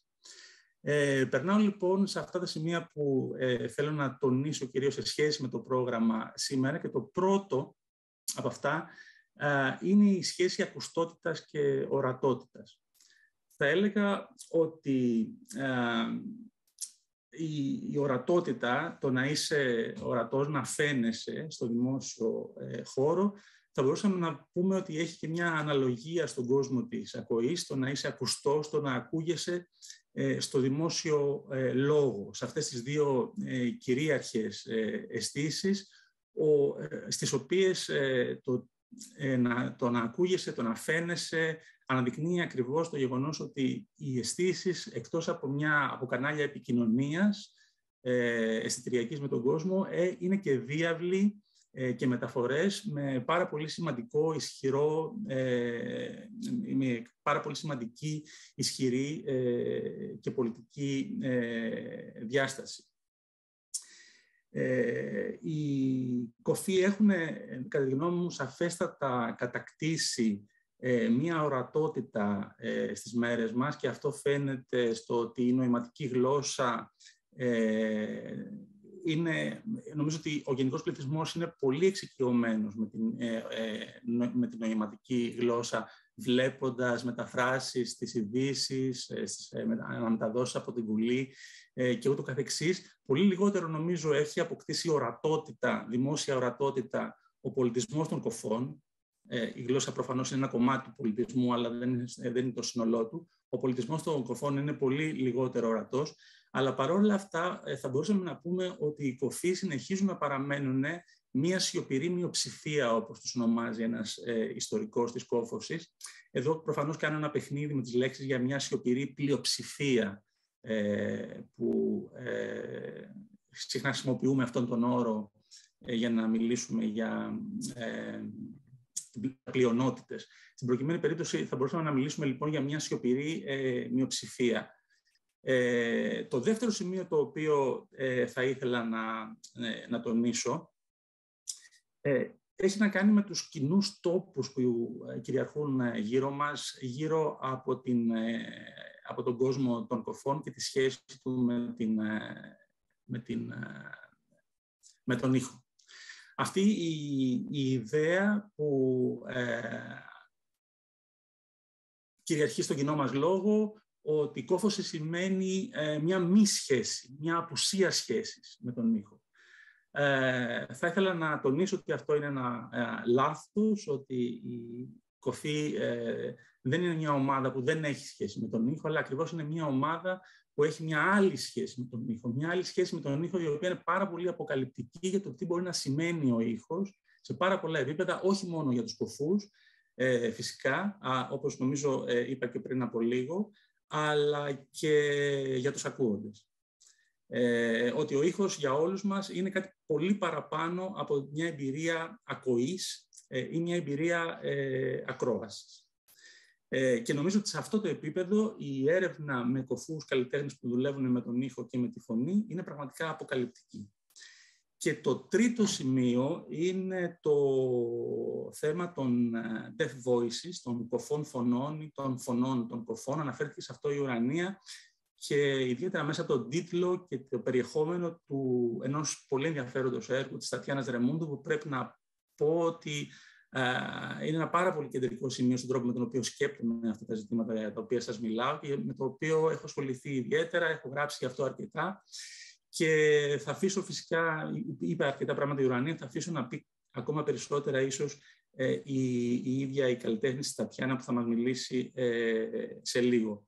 Αυτό που θα ήθελα να πω για τα deaf voices, για τις φωνές των κοφών, είναι ότι εδώ έχουμε να κάνουμε με την ανατροπή ενός άλλου μύθου, μιας άλλης ψευδαίσθησης γύρω από τον κόσμο των κοφών, που θα μπορούσα να πω ότι συνοψίζεται στη χρήση αυτή, τη συνεχιζόμενη ακόμα δυστυχώς χρήση αυτής της πολύ άστοχης λέξης, της λέξης κοφάλαλος. Μιας λέξης όπου η συμβολική σύνδεση της ομιλίας με το λόγο και η δύσαρθρη ομιλία των κοφών υποβιβάζουν τους κοφούς σε άλλα λαόντα. Καταλαβαίνουμε τις πάρα πολύ σημαντικές συμβολικές και πολιτικές διαστάσεις που έχει αυτό το ζήτημα, και το οποίο σχετίζεται και με την αντιπαράθεση. Δεν μπορώ να μπω σε λεπτομέρειες αυτή τη στιγμή, αλλά αν θέλετε στη συζήτηση μπορούμε να πούμε κάποια πράγματα. Αναφέρθηκε και η Ουρανία, την αντιπαράθεση μεταξύ των προφοριστών και των νοηματιστών στην ιστορία της εκπαίδευσης των κοφών. Οι κοφοί φυσικά έχουν τις γλώσσες, τις νοηματικές γλώσσες σε ολόκληρο τον κόσμο και φυσικά μπορούν να μιλήσουν και μιλούν τις γλώσσες της ακούσας πλειοψηφίας. Το ότι έχουν όμως φωνή, αυτή την ιδιαίτερη, συχνά δίσαρθρη φωνή, που όμως μπορεί να μας αποκαλέσει πάρα πολλά πράγματα για το τι σημαίνει η φωνή εν τέλει για όλους μας, είναι κάτι που θα πρέπει να το συνδέσουμε και με τις άλλες διαστάσεις της φωνής, τις πολλαπλές διαστάσεις της φωνής, που τη χρησιμοποιούμε ως μεταφορά τη φωνή για να πούμε ότι μια ομάδα έχει λόγο, έχει άποψη, έχει δύναμη κτλ. Επομένως, με ενδιαφέρει ιδιαίτερα το ζήτημα να αναδείξω το ζήτημα των κοφών φωνών, τόσο σε ένα επίπεδο κυριολεκτικό, όσο και σε ένα επίπεδο μεταφορικό, κυρίως μέσα από ένα ερώτημα που προσπαθώ να θέσω με διάφορους τρόπους σε δράσεις, κείμενα, καλλιτεχνικά έργα κτλ., που έχει να κάνει με το πού και πώς θα αναγνωρίζαμε τη φωνή στις νοηματικές γλώσσες. Έτσι. Μπορούμε να σκεφτούμε φυσικά τη φωνή στις φωνούμενες, ομιλούμενες γλώσσες, καθώς η φωνή είναι το υπόβαθρο, ο ήχος της φωνής είναι το υπόβαθρο της ομιλίας. Πώς θα μπορούσαμε να σκεφτούμε όμως τη φωνή, ποια θα ήταν η φωνητικότητα των νοηματικών γλωσσών. Κλείνω λοιπόν και την αναφορά μου σε αυτό το τρίτο σημείο με δύο ερωτήματα που κατά τη γνώμη μου είναι και έτσι οδηγητικά νήματα στην δουλειά που θέλουμε να κάνουμε αυτήν την ερευνητική. Πού έγκυται λοιπόν η φωνή των νοηματικών γλωσσών και τι μας λένε οι φωνές των κοφών για τον τρόπο που ακούμε τη φωνή και την ομιλία των ακουόντων. Τι μαθαίνουμε για τη γλώσσα και την επικοινωνία εν γέννη, ακούγοντας και βλέποντας τους κοφούς να μιλούν και να νοηματίζουν. Και με αυτά τα δύο ερωτήματα σταματώ. Ευχαριστώ πάρα πολύ όλους και όλες για την παρουσία σας απόψε και για το ενδιαφέρον σας και περιμένω να ακούσω έτσι με πολύ χαρά και τις υπόλοιπες ομιλητές και ομιλήτριες. Ευχαριστώ. Ευχαριστούμε και εμείς πάρα πολύ, Πάνο. Νομίζω φτιάχνεις ένα πολύ ωραίο ενοιολογικό σχεδίασμα και στρώνεις ένα πολύ ωραίο υπόβαθρο, όπως πολύ όμορφα χρησιμοποιήσεις τη λέξη, για το πού κινούμαστε και πώς σκεφτόμαστε και πώς προσεγγίζουμε το πεδίο. Και πάλι δεν θέλω να πάρω πολύ χρόνο και θα δώσω κατευθείαν το λόγο στην Ντάνα. Ντάνα, είσαι εδώ? Ναι. Εδώ είμαι.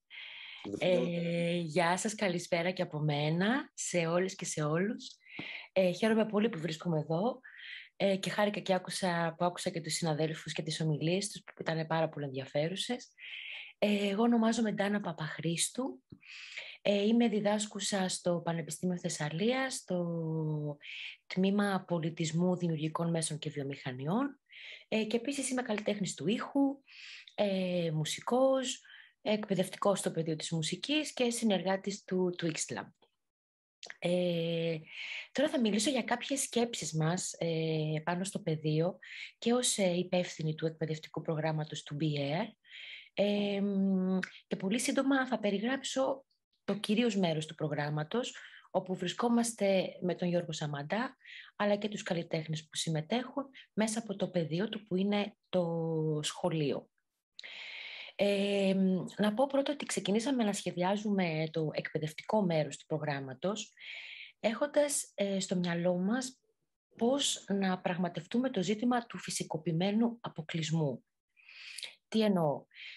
Το μάθημα του ήχου, του οργανωμένου ήχου, της μουσικής δηλαδή πιο απλά, όπως και άλλα μαθήματα που προϋποθέτουν την ακοή, δεν υπάρχουν στην πρωτοβάθμια και δευτεροβάθμια εκπαίδευση για κοφά και βαρύκοα παιδιά και εφήβους, ούτε στη χώρα μας, αλλά και ούτε και σε άλλες χώρες. Αυτό δημιουργεί ένα παράδοξο. Έτσι κι αλλιώς οι μαθητές των βαθμίδων αυτών, στα γενικά σχολεία ή στα οδεία, δεν μαθαίνουν μουσική για να γίνουν όλοι και όλες απαραίτητος επαγγελματίες μουσική.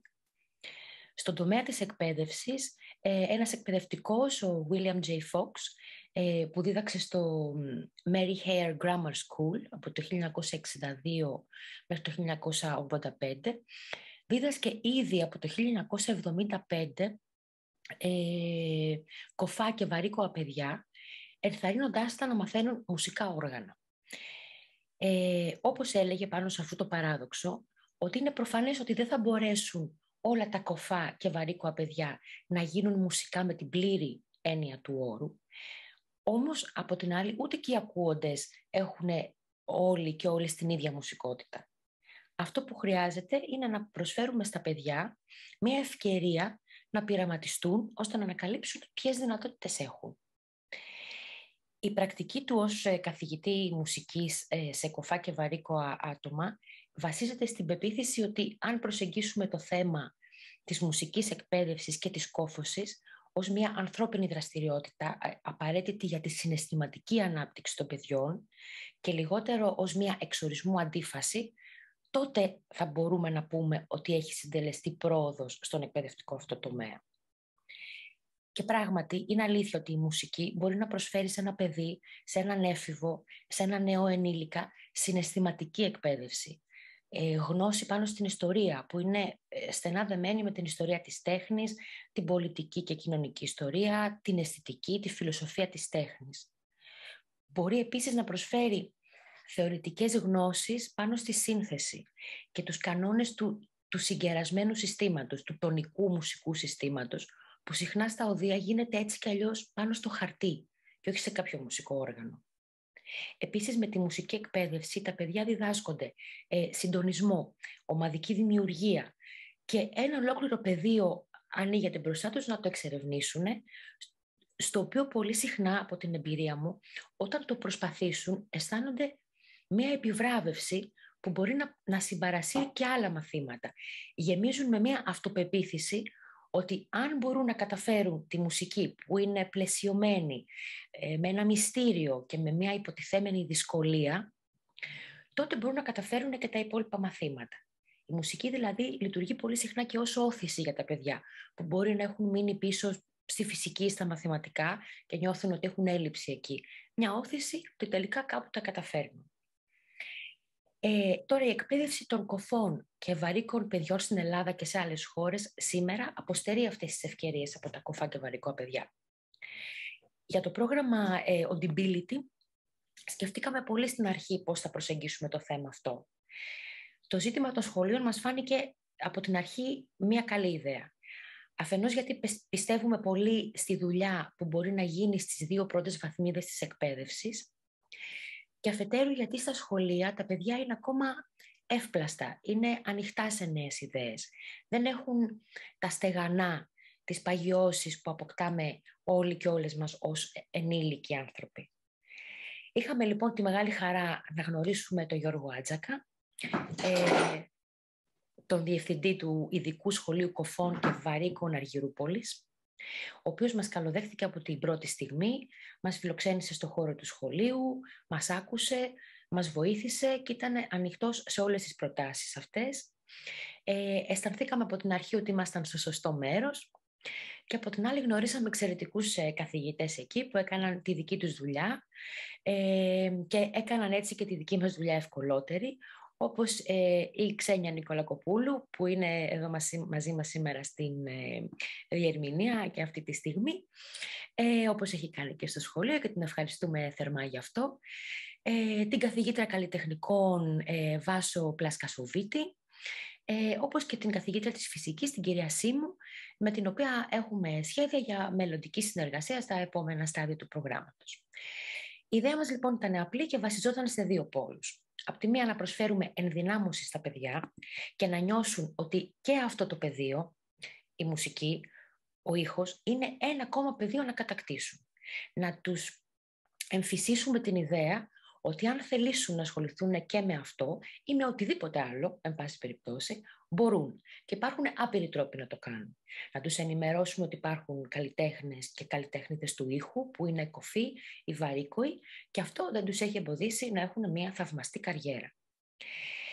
Από την άλλη, θελήσαμε να τους φέρουμε σε επαφή με εγχώριους καλλιτέχνες και να συνδιαμορφώσουν μαζί τους ηχητικά έργα. Στο πρώτο εξάμηνο στο σχολείο, το οποίο διανύουμε αυτούς τους μήνες, μαζί μας ήταν η Τατιάνα Ρεμούνδου που ήρθε στο σχολείο, γνωρίστηκε με τα παιδιά, παρουσίασε και τη δουλειά της και υλοποιεί την καλλιτεχνική της ιδέα, να φτιάξει δηλαδή ένα ηχητικό έργο μαζί με τα παιδιά, το οποίο και εκείνα θα μπορούν να ακούσουν, να νιώσουν, να το συνθέσουν και να εκφράσουν και τις εντυπώσεις τους μέσα από τη ζωγραφική. Στο δεύτερο εξάμηνο θα είναι μαζί μας ο Λάμπρος Πηγούνης, ο οποίος θα συνδιαμορφώσει μαζί με τα παιδιά μία εγκατάσταση που θα βασίζεται στη σωματική ακρόαση μέσα από ηχητικές δονήσεις και οπτικά ερεθίσματα. Στο τρίτο εξάμηνο θα εστιάσουμε σε διάφορες μεταφράσεις εντός εισαγωγικών, στον ήχο που μεταφράζεται σε χρώματα, στα ηχητικά κύματα που γίνονται φάσμα ή φασματογράφημα, στη δόνηση που γίνεται εντύπωση ήχου και σωματική εντύπωση ήχου, στη νοηματική που γίνεται κίνηση και στη τεχνολογία που οπτικοποιεί μέσω κυματομορφών, είτε μέσω του πρωτοκολλού MIDI ή άλλων τεχνικών καινούριων. Και τέλος, στο τέταρτο εξάμηνο σκοπεύουμε να ανοίξουμε το πρόγραμμα σε παιδιά και σε ενήλικες και να εξερευνήσουμε με εργαστήρια και κατασκευές διάφορους τρόπους ηχοποίησης που θα είναι προσβάσιμοι σε όλους και σε όλες. Είμαστε ακόμα στο πεδίο, όπως καταλαβαίνετε, ακόμα δουλεύουμε. Ερχόμαστε αντιμέτωποι και αντιμέτωπες με το πώς μπορούμε να υλοποιήσουμε τις ιδέες μας, τις ιδέες των καλλιτεχνών, πώς μπορούμε να μεταφέρουμε στα παιδιά τις σκέψεις μας, πώς μπορούμε να τους κεντρήσουμε το ενδιαφέρον, πώς να κινηθούμε στο σχολικό πλαίσιο. Και βέβαια πώς μπορούμε να συγκροτήσουμε και να εφαρμόσουμε την εκπαιδευτική μεθοδολογία μας. Οπότε είναι λίγα τα συμπεράσματα που μπορώ να μοιραστώ μαζί σας σήμερα. Όμως θα ήθελα τελειώνοντας να μοιραστώ την εντύπωση από το πεδίο που αφορά τα παιδιά του ειδικού σχολείου, το Γυμνάσιο και Λύκειο Κοφών της Αργυρούπολης, ότι είναι ταλαντούχα παιδιά, είναι έξυπνα παιδιά, διψούν για νέες εμπειρίες όπως όλα τα παιδιά στην εφηβεία. Νιώθουμε κι εμείς ότι χτίζουμε μια σχέση μαζί τους σιγά σιγά, ότι κερδίζουμε την καχυποψία ίσως που μπορεί να υπάρχει απέναντι σε νέους ανθρώπους, με αγκαλιές, με χαμόγελα, και ελπίζουμε να τους δώσουμε να καταλάβουν πόσο θέλουμε πραγματικά να ξεκινήσουν την ενήλικη ζωή τους με όλα τα διαθέσιμα εφόδια και με όλους τους δρόμους ανοιχτούς μπροστά τους. Θέλουμε να καταλάβουν ότι καμία επιλογή δεν είναι απαγορευτική, ούτε για αυτά, ούτε για κανέναν άνθρωπο σε αυτόν τον κόσμο, και θέλουμε να τα ευχαριστήσουμε, παρόλο που δεν είναι εδώ σήμερα μαζί μας, για το πόσο πολύ μας έχουν αγκαλιάσει και πόσο μας προσφέρουν χαρά όταν βλέπουμε το ενδιαφέρον στα μάτια τους. Και τέλος να πω ότι ως μουσικός, ως καλλιτέχνης του ήχου, που έχω και εγώ αφιερώσει όλα τα σχολικά και ενήλικα χρόνια μου και στη μουσική, στη σύνθεση, στη θεωρία, στην πρακτική, στη διδασκαλία του ήχου, πιστεύω, και αυτό είναι και η κεντρική θέση του προγράμματος, ότι η τέχνη αυτή μπορεί να εμπλουτιστεί από όλες αυτές τις νέες εμπειρίες ακρόασης. Δεν είμαστε εμείς που πηγαίνουμε να διδάξουμε στα παιδιά το πώς να προσεγγίσουν τη μουσική όπως εμείς την αντιλαμβανόμαστε, αλλά θέλουμε πραγματικά να ενθαρρύνουμε τα παιδιά ώστε να τολμήσουν να αλλάξουν τη μουσική, εμπλουτίζοντάς την με τις δικές τους προσωπικές εμπειρίες ακρόασης που είναι μοναδικές. Αυτά τα λίγα είχα να πω. Ελπίζω να μην πήρα πάρα πολύ χρόνο. Μια χαρά είσαι, μια χαρά είσαι. Τέλεια. Σας ευχαριστώ πάρα πολύ που με ακούσατε.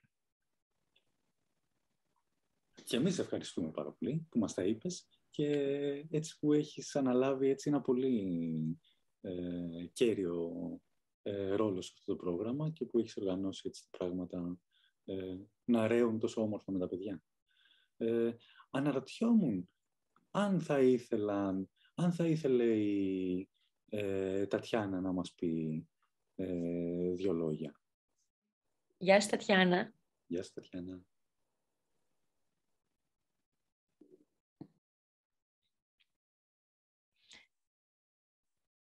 Καλησπέρα σε όλους. Να σας ενημερώσω ότι δεν αισθάνομαι πάρα πολύ άνετα όταν μιλάω μπροστά σε κόσμο. Μερικούς σας γνωρίζω ήδη. Είμαι η Τατιάνα. Το επίθετό μου είναι Ρεμούνδου.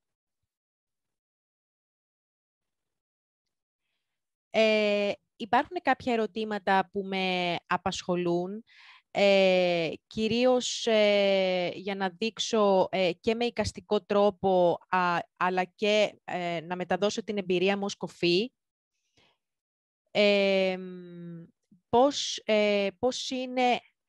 Πώς είναι η εμπειρία του να είναι κάποιος κοφός. Εντάξει. Τώρα...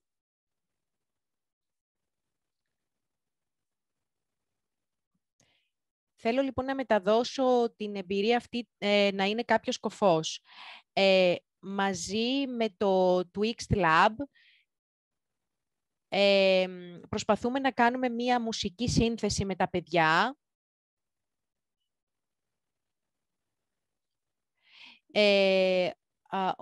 Η οποία είναι προσαρμοσμένη στη μοναδική ακοή των κοφών και βαρύκων εφήβων παιδιών. Ο κάθε ένας μας είναι διαφορετικός και μοναδικός. Το ίδιο είναι και η ακοή για τον καθένα. Πολύ περισσότερο για ένα άτομο το οποίο δεν ακούει ούτε με την ίδια ένταση, ούτε τις ίδιες συχνότητες. Ο σκοπός λοιπόν του project είναι να κάνουμε μέσα από διαφορετικά μουσικά πειράματα και παιχνίδια μία μουσική σύνθεση και τα παιδιά να απολαύσουν ενιαία, χωρίς εμπόδια και διακοπές, αυτή τη σύνθεση, είτε σωματικά είτε εικαστικά.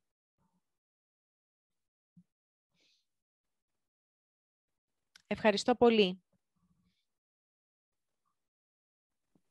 Ευχαριστούμε πολύ.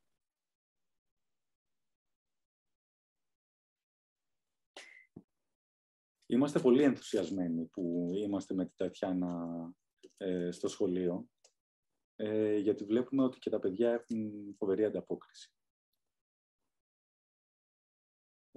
Τους έδειξε καταρχήν τα έργα της, τους ενέπνευσε και περνάμε, τώρα που περάσαμε στο πεδίο δηλαδή, στο πιο hands-on, χέρια πάνω στα αντικείμενα και στους ήχους, νομίζω ότι αρχίζουμε και χτίζουμε έτσι μια πολύ όμορφη συνεργασία.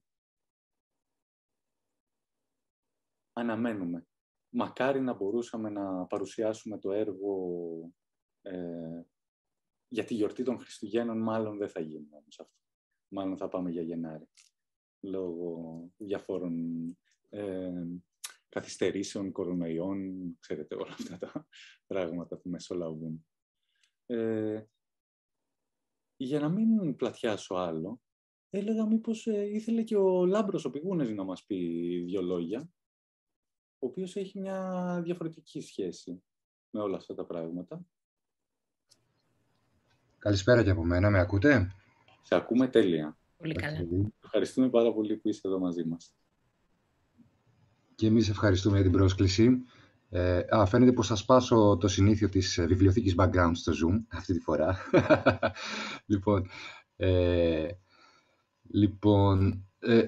Για να είμαι ειλικρινής, δεν έχω προετοιμάσει κάτι πολύ συγκεκριμένο να σας πω. Θα είμαι λίγο αυθόρμητος και αυτοσχεδιαστικός. Ναι, η ύπαρξή μου σε αυτό το project ήρθε μετά από την πολύ ευγενική πρόσκληση του...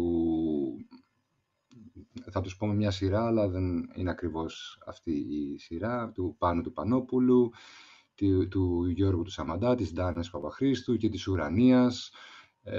Άνθρωποι με τους οποίους γνωριζόμαστε, κυρίως κατά τη διάρκεια και μετά το πέρας ενός παλαιότερου έργου μακράς διάρκειας, το 2016, το οποίο πραγματοποιήθηκε στο Μουσείο Μπενάκη και ήταν σε ανάθεση του Νέων και του Ινστιτούτου Μαρίνα Αμπράμοβιτς. Εκεί βρίσκεται βασικά το κομβικό σημείο, πώς εγώ κατέληξα να βρίσκομαι εδώ και να μιλάω μέσα σε αυτό το πλαίσιο που έχει να κάνει με τη σχέση του ήχου και των κοφών. αυτό το έργο είχε μια έκπληξη για μένα, χωρίς καν να την περιμένω και χωρίς καν να έχω αρχικά, τολμώ να πω, την πρόθεση να επεκταθεί σε τέτοιους τομείς. Το έργο αυτό ήταν μιας μακράς διάρκειας performance, επιτέλεση, που συμπεριλάμβανε μια εγκατάσταση μιας μεγάλης πλατφόρμας, πάνω στην οποία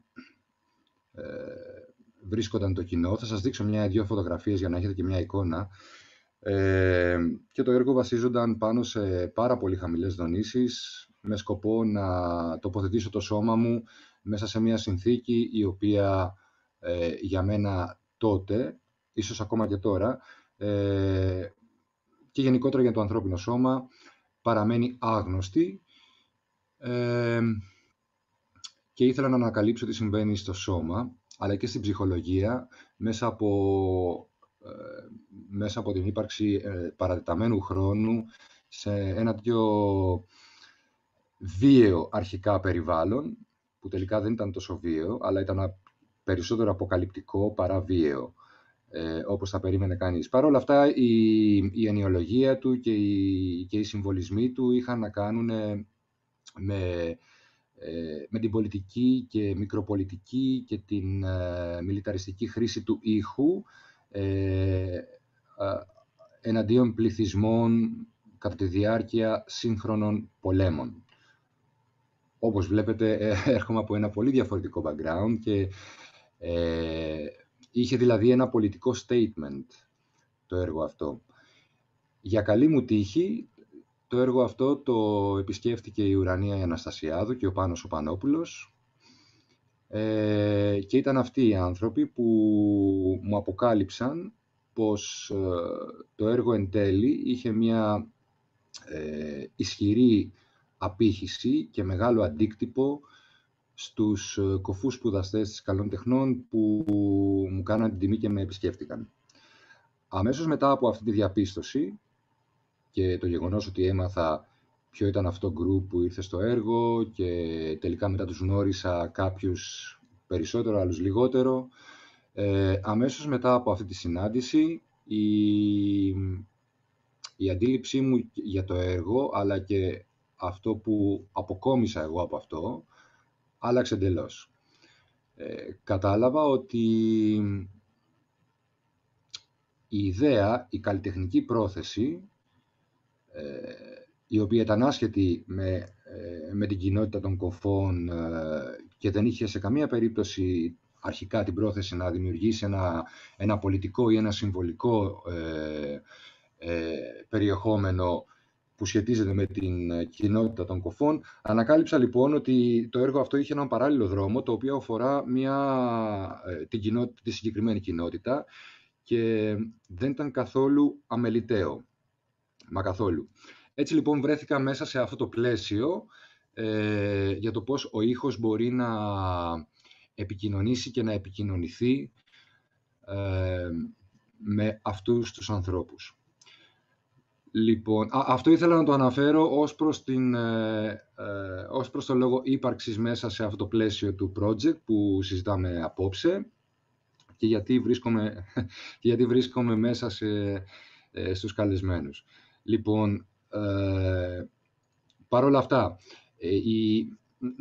θα ήθελα κυρίως να αναφερθώ στον τρόπο με τον οποίο σκέφτομαι τον ήχο και νομίζω ότι αυτό θα δικαιολογήσει και θα βγάλει νόημα γιατί με ενδιαφέρει και γιατί προσπαθούμε να κάνουμε και κάτι με τον Γιώργο και την Τάνα στο project αυτό.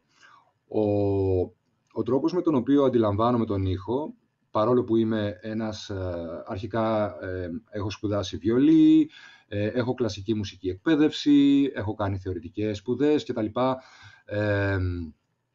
Διδάσκω, είμαι στον εκπαιδευτικό φορέα, έχω ανεξάρτητη καλλιτεχνική δραστηριότητα κτλ. Μέσα σε όλα αυτά λοιπόν, ανακαλύπτω λοιπόν ότι, και κυρίως μετά από αυτό το έργο το 2016, ότι αυτό που πραγματικά με ενδιαφέρει στον ήχο, ως καλλιτέχνης και όχι ως εκπαιδευτικός ή ως συνθέτης, ως δημιουργός, έτσι, είναι η ολιστική του φύση. Να το πω και στα αγγλικά, γιατί νομίζω ότι καμιά φορά οι γλώσσες μπορούν να συμπληρώσουν στην σημασία των λέξεων, των ενιών. Το universality, η ολιστική του λοιπόν φύση που έχει στη ζωή μας. Δεν θα πλατιάσω, γιατί αυτό είναι ένα πάρα πολύ μεγάλο θέμα, το οποίο εμένα προσωπικά με συγκινεί πάρα πολύ. Και ως εκ τούτου, λοιπόν, άρχισε να με ενδιαφέρει η έννοια του θορύβου. Ο θόρυβος όχι με την παραδοσιακή του έννοια, αλλά ως μια πάρα πολύ ισχυρή φυσική δύναμη που σχετίζεται για μένα με την κοσμογονία, με τη μυθολογία, με την καλλιτεχνική δραστηριότητα, με την καλλιτεχνική πράξη και άλλα πολλά. Οπότε, με απασχολεί ιδιαίτερα η ολιστική φύση του ήχου, ο τρόπος που υπάρχει και βρίσκεται μεταξύ μας και φυσικά μια τέτοια ενέργεια, αυτή είναι βασικά η μαγική λέξη, ο ήχος ως ενέργεια. Και από τη στιγμή που μιλάμε για τον ήχο ως ενέργεια, δεν μπορούμε να ξεχωρίσουμε κοινωνικές ομάδες. Απλά υπάρχει. Οπότε η ίδια η φύση μας τοποθετεί την ηχητική ενέργεια μέσα στη ζωή μας, ανεξαρτήτου ικανοτήτων και σωματικών ιδιαιτεροτήτων, αν θέλετε. Ο τρόπος λοιπόν που αντιλαμβάνομαι προσωπικά εγώ τον ήχο, και αυτό εξηγεί και τον τρόπο με τον οποίο θα ήθελα να συμμετάσχω με καλλιτεχνικό τρόπο και εκπαιδευτικό βέβαια στο project αυτών των παιδιών, είναι ο ήχος ως ενέργεια. Να γίνω πιο συγκεκριμένος, όχι μόνο για μένα, αλλά για πολύ κόσμο, κυρίως επιστήμονες και θεωρητικούς και πιο σύγχρονες, αν θέλετε, αντιλήψεις πάνω στην ανάλυση του ήχου, είτε ανθρωπολογική ανάλυση, είτε καλλιτεχνική ανάλυση, είτε αμιγώς μουσικολογική. Ο ήχος είναι καταρχάς ένα φαινόμενο επαφής. Άρα ο ήχος χρησιμοποιεί είναι αίσθηση αφής, πρώτα απ' όλα. Αυτό λοιπόν είναι αυτός είναι και ο πυρήνας με τον οποίο ασχολούμαι καλλιτεχνικά με τον ήχο και ο άξονας με τον οποίο έχω πρόθεση να ασχοληθώ και να παράξω μέσα σε αυτό το project. Δεν ξέρω αν χρειάζεται να μπω σε περισσότερες λεπτομέρειες αυτή τη στιγμή για την ή τις ιδέες που αφορούν το BER. Αυτό ήθελα κυρίως να πω. Τι πιστεύω εγώ για τον ήχο ως φυσικό φαινόμενο. Ίσως ένα τελευταίο πράγμα που αφορά αποκλειστικά τον τρόπο με τον οποίο έχω πρόθεση να συμμετάσχω σε αυτό το πρόγραμμα είναι ότι η οποιαδήποτε δραστηριότητα και κατεύθυνση πάρουμε μαζί με τα παιδιά κατά τη διάρκεια της συμμετοχής μου, που είναι στο δεύτερο εξάμηνο, θα έχει να κάνει με την μεταμόρφωση ενεργειών. Που σημαίνει ότι θα ασχοληθούμε όχι μόνο με την οπτικοποίηση του ήχου, αλλά γενικότερα πώς μπορεί ο ήχος να μεταμορφωθεί σε άλλες ενέργειες ή άλλες ενέργειες να μεταμορφωθούν σε ήχο, και όταν λέω ήχο εννοώ τη δόνηση. Και όταν λέω δόνηση δεν εννοώ μόνο κάτι το οποίο μπορούμε να αισθανθούμε στο σώμα μας, έτσι, αλλά τη δόνηση και άλλων αντικειμένων κτλ. Νομίζω ότι λίγο ή πολύ αυτά θα ήθελα να πω, εκτός αν υπάρχει κάποια άλλη προσδοκία από τον Γιώργο ή την Τάνα. Νομίζω, Λάμπρο, σούπερ. Άλλωστε, άμα πεις και πάρα πολλά, αφενός χαλάσουμε την έκπληξη. Της έκπληξης, αλλά ξέρει πώς το λένε, καμιά φορά τα φέρνεις τις ερωτήσεις στο πεδίο και σε εκπλήσει τόσο ευχάριστα που αυτοσχεδιάζεις με τα δεδομένα που συναντάς εκεί. Νομίζω ότι κατεβαίνεις με αρκετά ανοιχτές, αλλά ταυτόχρονα συμπαγείς ιδέες και προσεγγίσεις. Αυτά λοιπόν από μένα. Σας ευχαριστούμε πάρα πολύ. Καταρχήν ομιλητές και ομιλήτριες, ανθρώπους με τους οποίους συνεργαζόμαστε. Εννοείται τις αγαπητές διερμηνείς μας. Θα ήθελα να... Θέλω μόνο ένα πράγμα να πω πριν σας κλείσω. Εννοείται, Λάμπρο. Πες. Ναι. Μια ευχαριστία είναι, ίσως και τιμή, σε μια διάλεξη και συνάντηση που είχαμε στην Καλών Τεχνών που αφορούσε αυτό το έργο, ένας φοιτητής της Ουρανίας από την Καλών Τεχνών, μιλώντας για το έργο αυτό και πώς το βίωσε, με αποκάλεσε πολιτισμικά κωφό. Και ήταν πολύ συγκινητικό και ήθελα να το αναφέρω. Πολύ συγκινητικό ήταν αυτό. Αυτό. Στην ουσία ήταν σαν να με επανατοποθετεί μέσα σε ένα κοινωνικό σύνολο και τι μπορεί να σημαίνει το έργο κάποιου χωρίς καν να έχει την πρόθεση. Αυτό είναι πάρα πολύ μεγάλο πράγμα. Πάρα πολύ μεγάλο πράγμα. Οπότε ευχαριστώ όλα αυτά τα παιδιά που το βιώσαμε και με συναντήσανε και που τους συνάντησα. Αυτό. Σας ευχαριστώ εγώ πολύ τώρα και σας καληνυχτώ. Ευχαριστούμε, Λάμπρο.